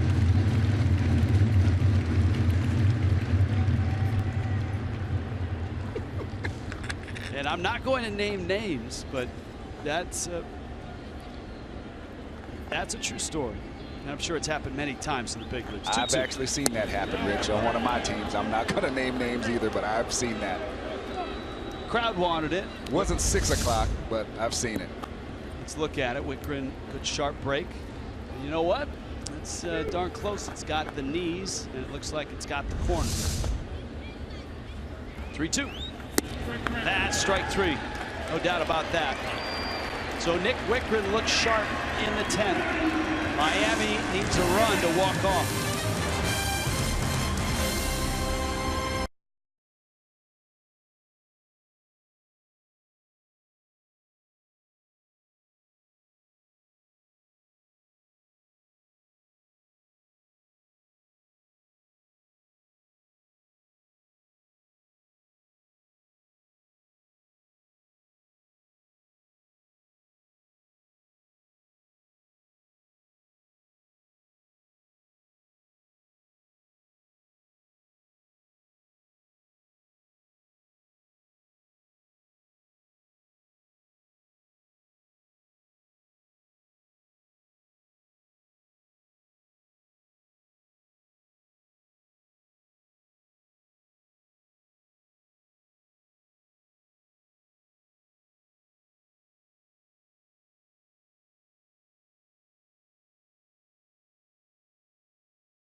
Syndergaard, Tom Kohler lead it off tomorrow night, 6:30 for Marlins Live. Justin Nicolino, Bartolo Colon. On Saturday, it's a 3:30 pregame, 4 o'clock game. Sunday at 1 o'clock, Bark at the Park. And how about that matchup? Jose Fernandez and Matt Harvey. 12:30 for Marlins Live on Sunday. Mets and Marlins.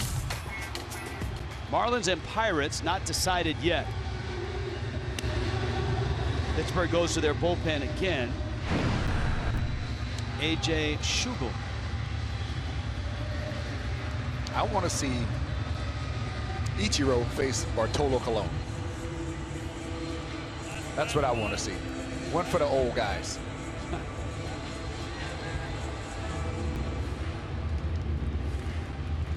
Well, expect an avalanche of statistics about the oldest matchup between hitter and pitcher. I don't think it's the oldest, but it certainly will rank up there. Yelich now 2 for 4. Stanton, Bohr. Schugel's fastball at the letters and a strike. I want to say it's got something to do with either Satchel Paige, Jamie Moyer, or something like that. It's got to be one of those guys. Somebody in that class. Maybe Julio Franco. Could be. Played into his late 40s, right? 46, 47. At least, yeah. And leading off an inning, Yelich right at 500. Marlins would love him on base here.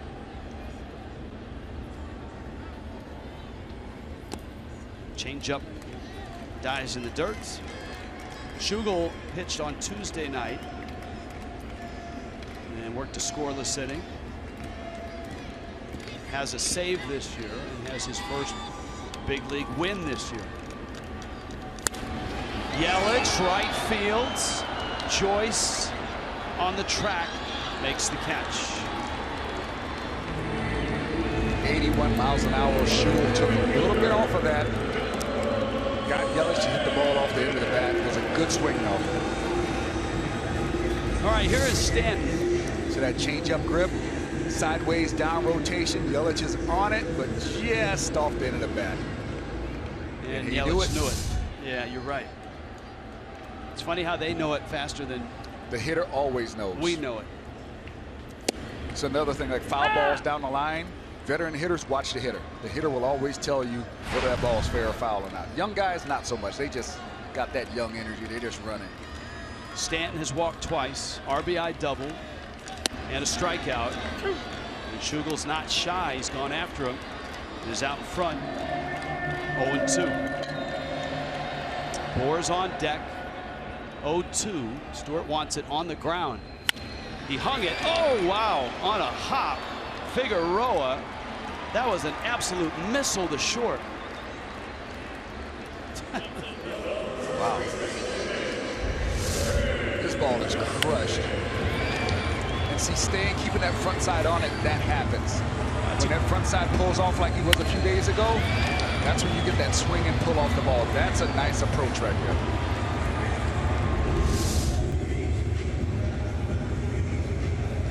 So now here is Bohr. He's 0 for 3. Or excuse me, it's Chris Johnson.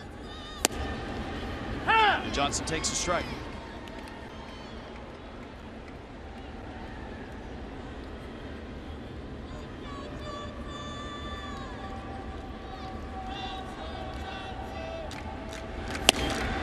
Two. 0-2.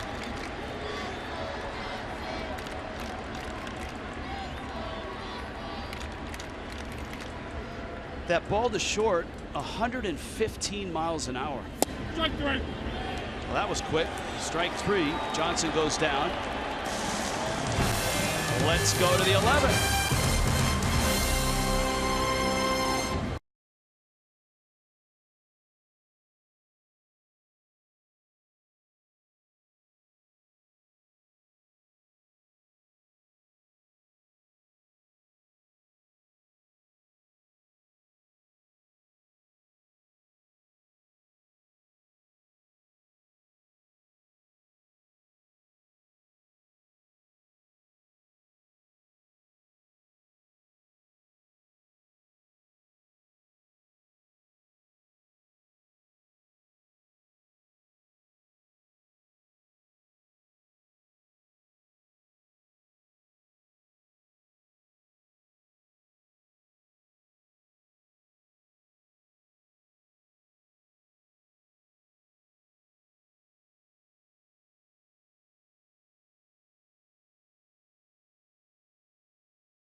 presented by Jack Link's Beef Jerky all season long. Jack Link's Beef Jerky, feed your wild side. Jack Link's getting their money's worth tonight. Into the 11th, Nick Whitgren for Miami for another inning. He's got Starling Marte. The pitcher, and Schugel is on deck. And then you get back into Joyce and Jaso.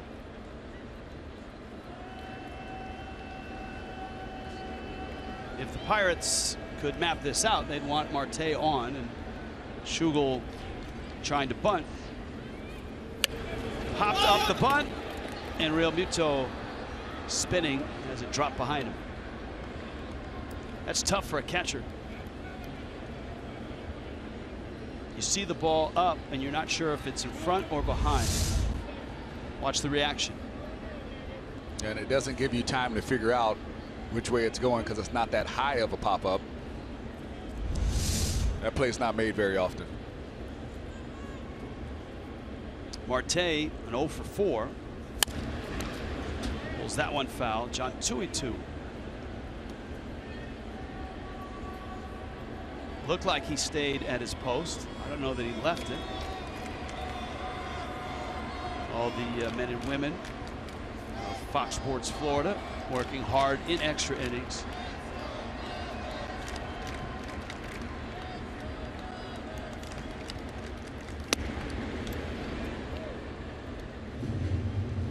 One and 2 to Marte. Wei-Yin Chen for 6. Dustin McGowan.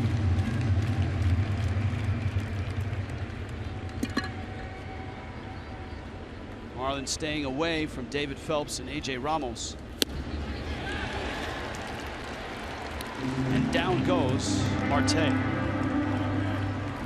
right, let's go back to that foul ball. Left side of your screen. Oh, we did not see. The post just saved Craig Minervini hiding in the corner. Usually it's saved by the bell. This was saved by the post. That is the old metal clipboard trick. Yes. What happened to the plastic one? That broke with a Stanton grounder about 2 years ago.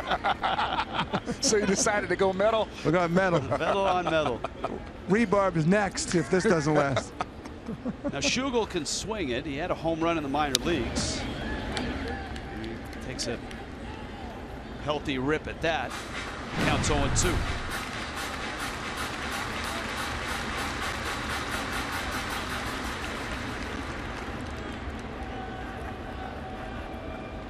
So the Pirates are out of position players. Schugel hitting here. Whitgren misses with a slider away. Matt Joyce is on deck.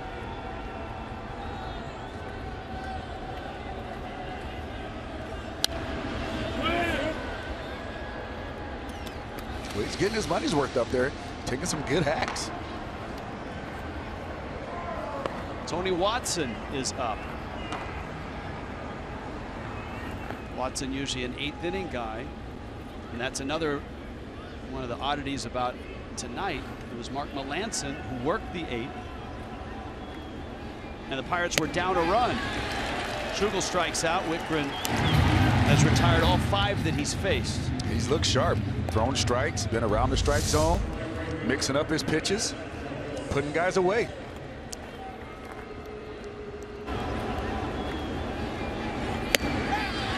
He's having a solid year in New Orleans.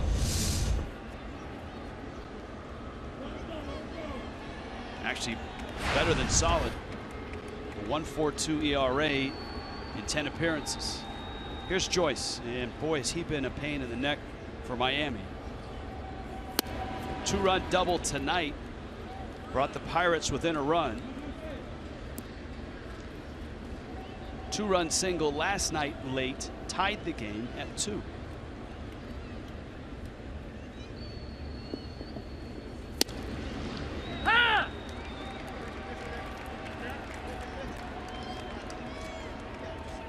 Well, I like what I'm seeing from Whitgren. He's staying right around the plate. When he misses, he's not missing by much early.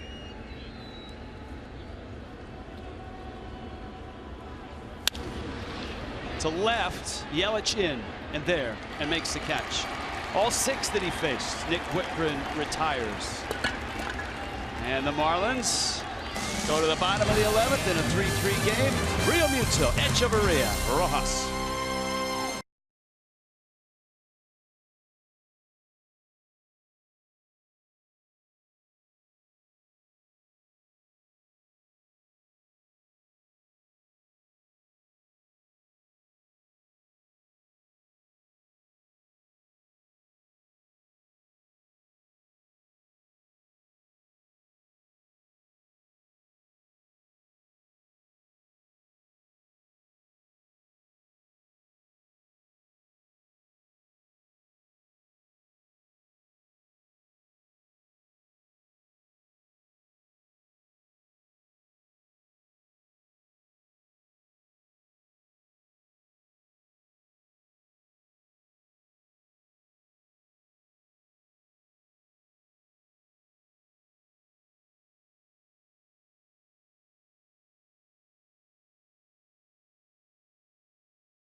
Pittsburgh, Miami.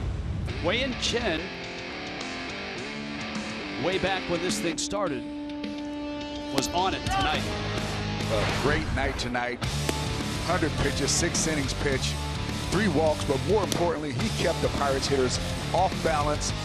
Didn't give up much good to hit when he got ahead in those early 2-strike counts. Expanded his zone with the fastball up, slider down. Overall, very good performance. He had 6 no-hit innings. Gave up a double to open the 7th. Wow, that was close to a fair ball. Realmuto just wide of the bag at third.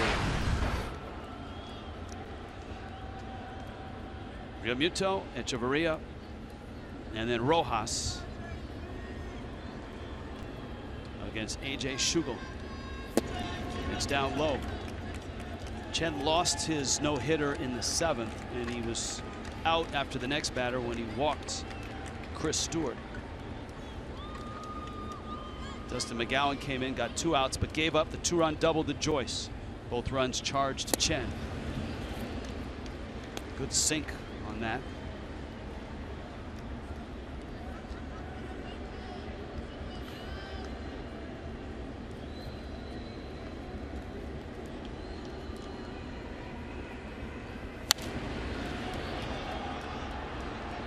Yeah, he's doing a good job of changing speeds, not letting hitters get that same pitch back to back. He switched it up with Yelich, got him off the end of the bat, showed him an 81 miles an hour changeup, then with a 93 miles an hour fastball from Schugel right there to Realmuto.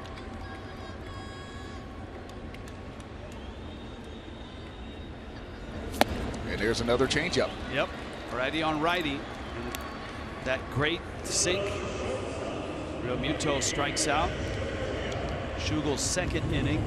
His dad, a longtime baseball scout and executive. Marlins lineup card. Now, Dietrich, to our knowledge, not available to hit. He could pinch run if you needed him. Gillespie and Mathis. So Don Mattingly's in pretty good shape. But you see Phelps and Ramos' name down there, and the Marlins don't want to go there unless it's an absolute emergency. Echeverria. Got Cody Hall and Mike Dunn in the pen.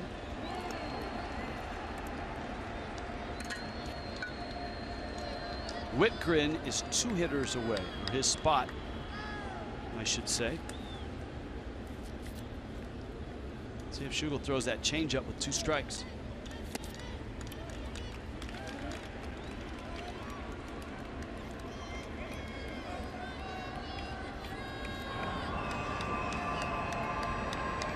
He's got such good arm speed, such good downward motion on that pitch. Righties or lefties are going to have a tough time picking up that changeup. Here it is again. And you can tell he's confident in it because he throws it and there's no hesitation. His arm speed looks just like his fastball speed of his arm, but he lets the grip takes the velocity off the ball. Look at the grip, split grip. Yeah, see, a lot of people split those first 2 fingers, the pointer and the middle finger. He splits the ring finger and the middle finger. That's a straight fastball and a bouncer out to Harrison.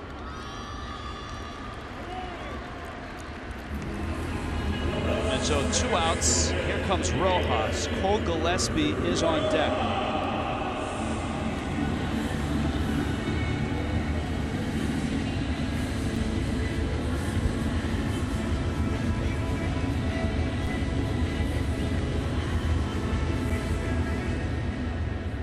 Rojas 0 for 3. You see the Marlins bench. Marcell Ozuna already used as a pinch hitter. Johnson came in for Bour.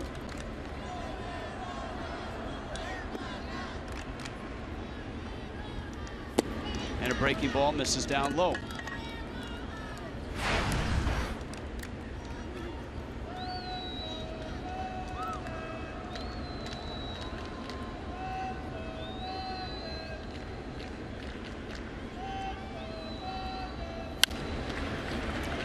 And Rojas a pop up that finds the seats. Derek Dietrich right now.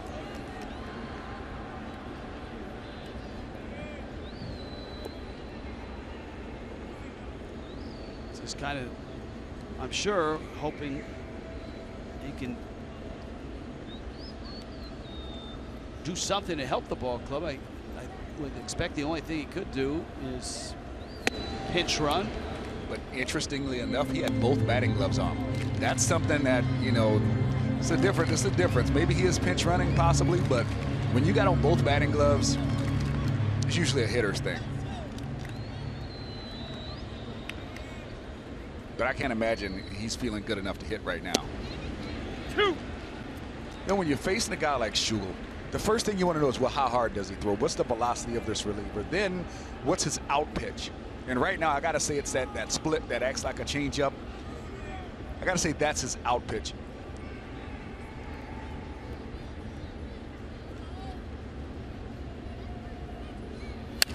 Fastball, and that one, wow, that one almost made it into the other camera well down the first base line.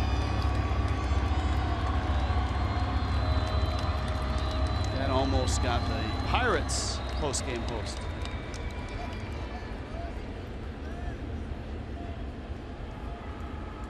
Miami's last hit was Ichiro's 4th inning double. And a fastball, Rojas strikes out. So Schugel goes 2 scoreless. And this game is headed to the 12th.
Marlins.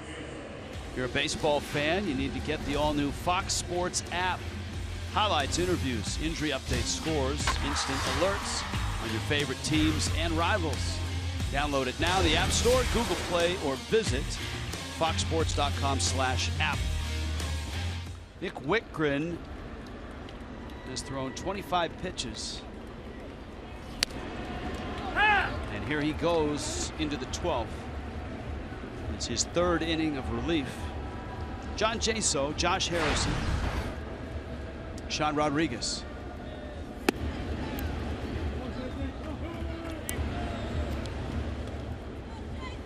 Rich, my snack situation is not ready for 12 innings. We might need to retool a little bit here.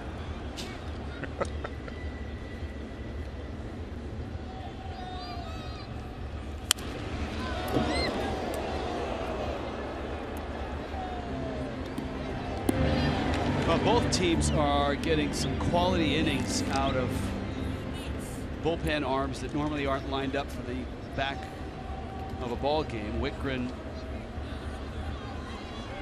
has retired all 6 that he's faced, and A.J. Schugel has done the same for the Pirates.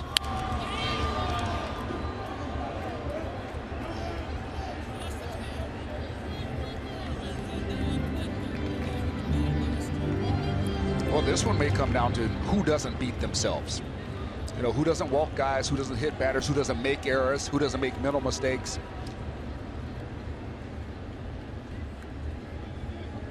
1-2. Rojas on to first in time. Of course, we wouldn't still be here were it not for Jaso's RBI single with 2 outs against Kyle Barraclough. And that, I guess, is the storyline right now, the fact that the Marlins were without David Phelps and without A.J. Ramos tonight. Don Mattingly trying to stay away from them, and he has so far. Barraclough trying for his first major league save, and it didn't go well in the ninth. He hit a batter, Jordy Mercer, and then gave up the hit to Jaso, walked another batter, and struck out Sean Rodriguez. Phelps and Ramos chatting it up. Ichiro has been all over the place tonight, and on the warning track he makes the catch. Well hit off the bat of Harrison. So 2 down, and there comes Sean Rodriguez.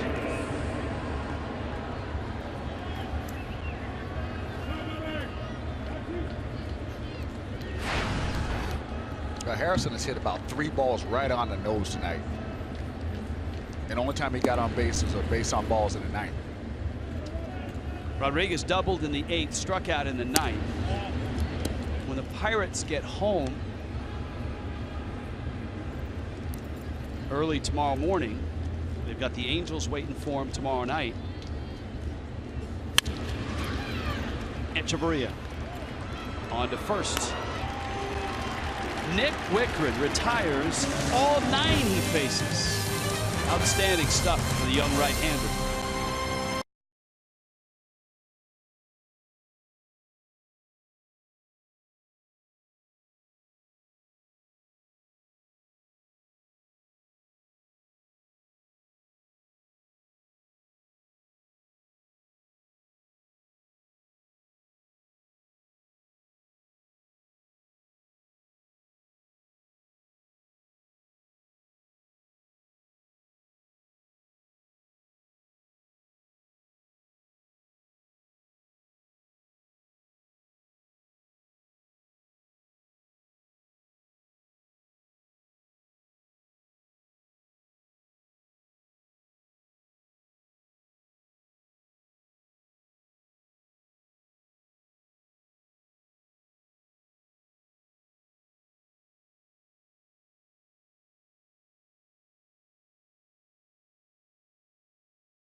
Preston, who needs Cuban coffee when you have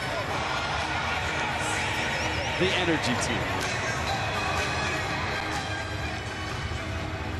I don't think he needs either of that.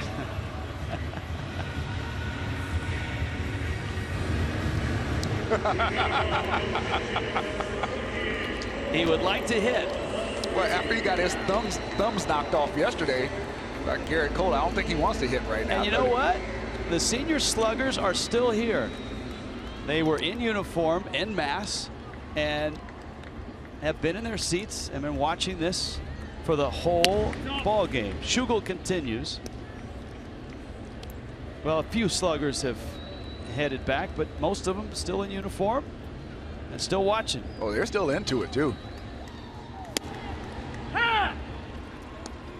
Ball and a strike. Cole Gillespie gets the at bat. This is the pitcher spot. What an effort by Wittgren. And the Pirates certainly have to be pleased with A.J. Schugel, who has retired all 6 that he's faced. He had the 10th and the 11th and now the 12th. Central Arizona Junior College. Schugel out of Highlands Ranch, Colorado. To right, Joyce is there and he makes the catch.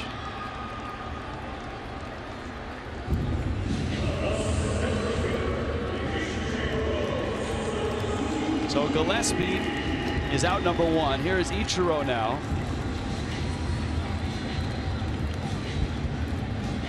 Ichiro has a couple hits and he hit it well his last time out. He lined into right center. Marte ran that ball down.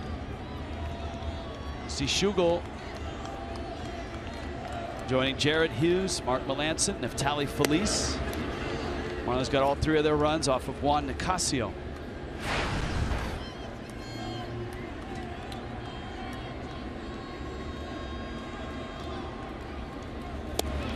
I spoke to Cole Gillespie earlier today about that type of a bat. He said earlier in the season he wasn't getting many chances, but a lot of times he was coming up with nobody on. So the really only way to have success is to get a hit or get a walk. So just hitting the ball well, you can't move a run over, you can't get a sac fly. So it puts you in a position where you almost have to be perfect in order to feel like you have a productive out. So even if he hits the ball hard at somebody, it's hard to feel good about it. But he did say that that sac fly got him going before he got his start and got those 2 hits in 2 consecutive games. That was in the Rays series, and Ichiro walks on 4 pitches. And so after retiring 7 straight, a bump in the road for A.J. Schugel. There's Prado now. Marlins have been aggressive on the bases. Ichiro a stolen base in the 7th. They started Real Muto. And his attempt to steal a bag was stopped by a foul ball. And of course, the squeeze bunt was successful in the 2nd. Let's see what Schugel looks like from the stretch with a runner on.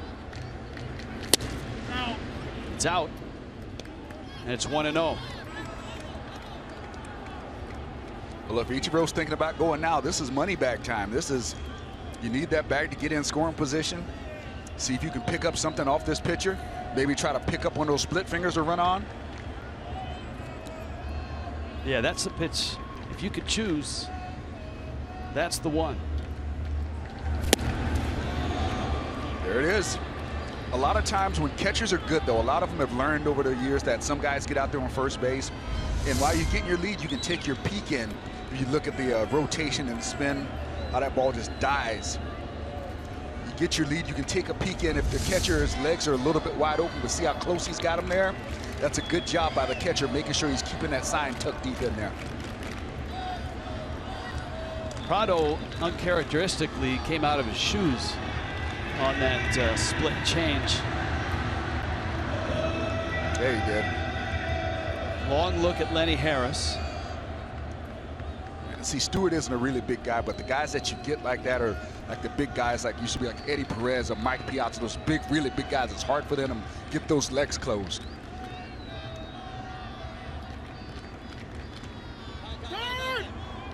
Prado asking for time.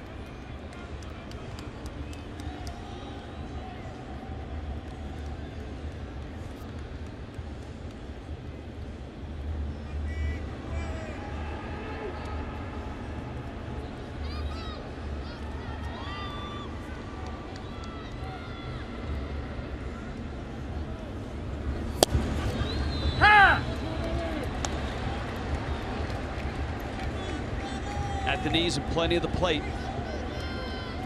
Schugel now at 37 pitches out of the pen.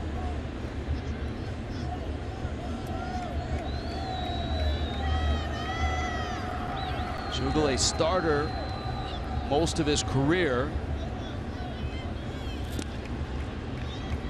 Petro back in with a dive.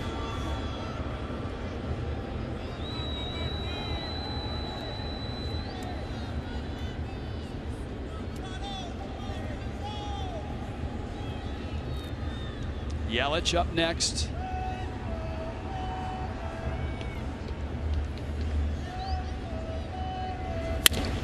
Bouncer to shorts. Figueroa. Harrison's turn. Not in time.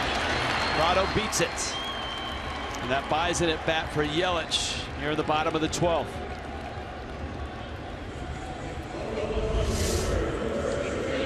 Good try on that turn, but Prado just gets down there too well.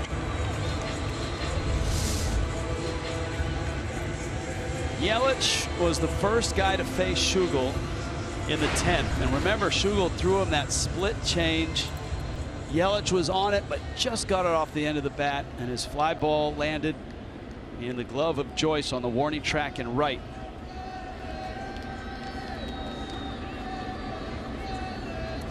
Now it's Prado, the winning run at first.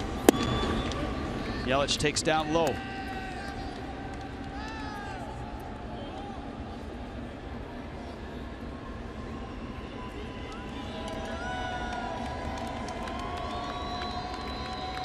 Base hits his first 2 at bats, a line drive out, and then a strikeout and a fly ball now. Yelich, right center, in the gap. In the gap, to the wall. Prado racing for third. Up with him on Marte. Here comes Prado. Ball game. Walk off, and the Marlins outlast the Pirates.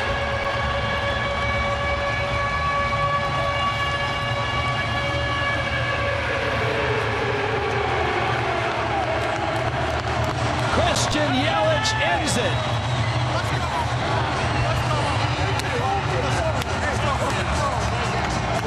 Let's go home, says Yelich.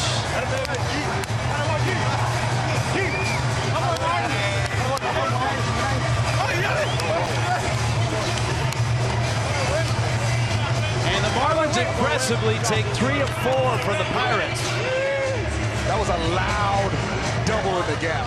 Wow.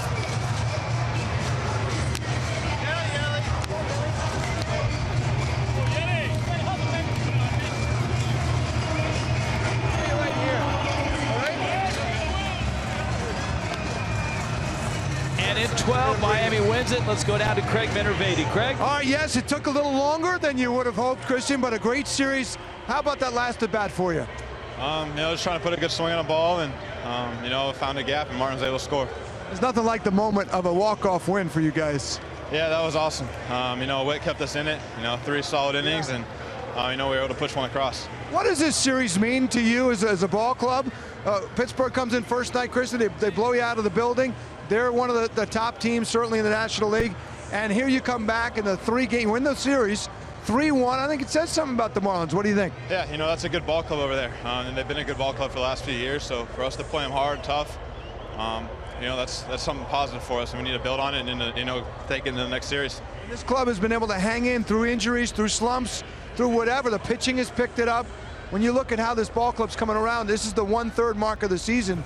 What are your thoughts as you look back? You're 29-25 right now. High water mark of the season for the 3rd time, 4 over 500. Yeah, we've done well, but like you said, it's still early, so we got to continue to play, good baseball.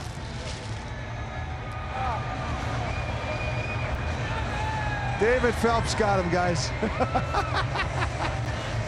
All right, Christian. We'll let you run in there. I know it's an orange bat. That's cool. You deserve it, though. Good job tonight and a great series. Mets are coming in. That should be fun. Yeah, thank you. Appreciate it. Thank you. All right, guys, take it away. Well, Christian Yelich ends up with 3 hits. A lot of heroes around, but you heard Yelich talk about Nick Wickren and his 3 scoreless innings. Perfect. He retired all 9 that he faced. He gives Miami an opportunity to walk off. Well, I guarantee you he got his manager's attention. Those 3 great innings. Great job coming in, settling everything down, giving his offense a chance to finish this game off with a walk-off. And Wittgren gets his first Major League win, so congratulations to him. Yelich blasts one in the gap, and Prado races home, and Miami wins it in 12. Marlins Live is next.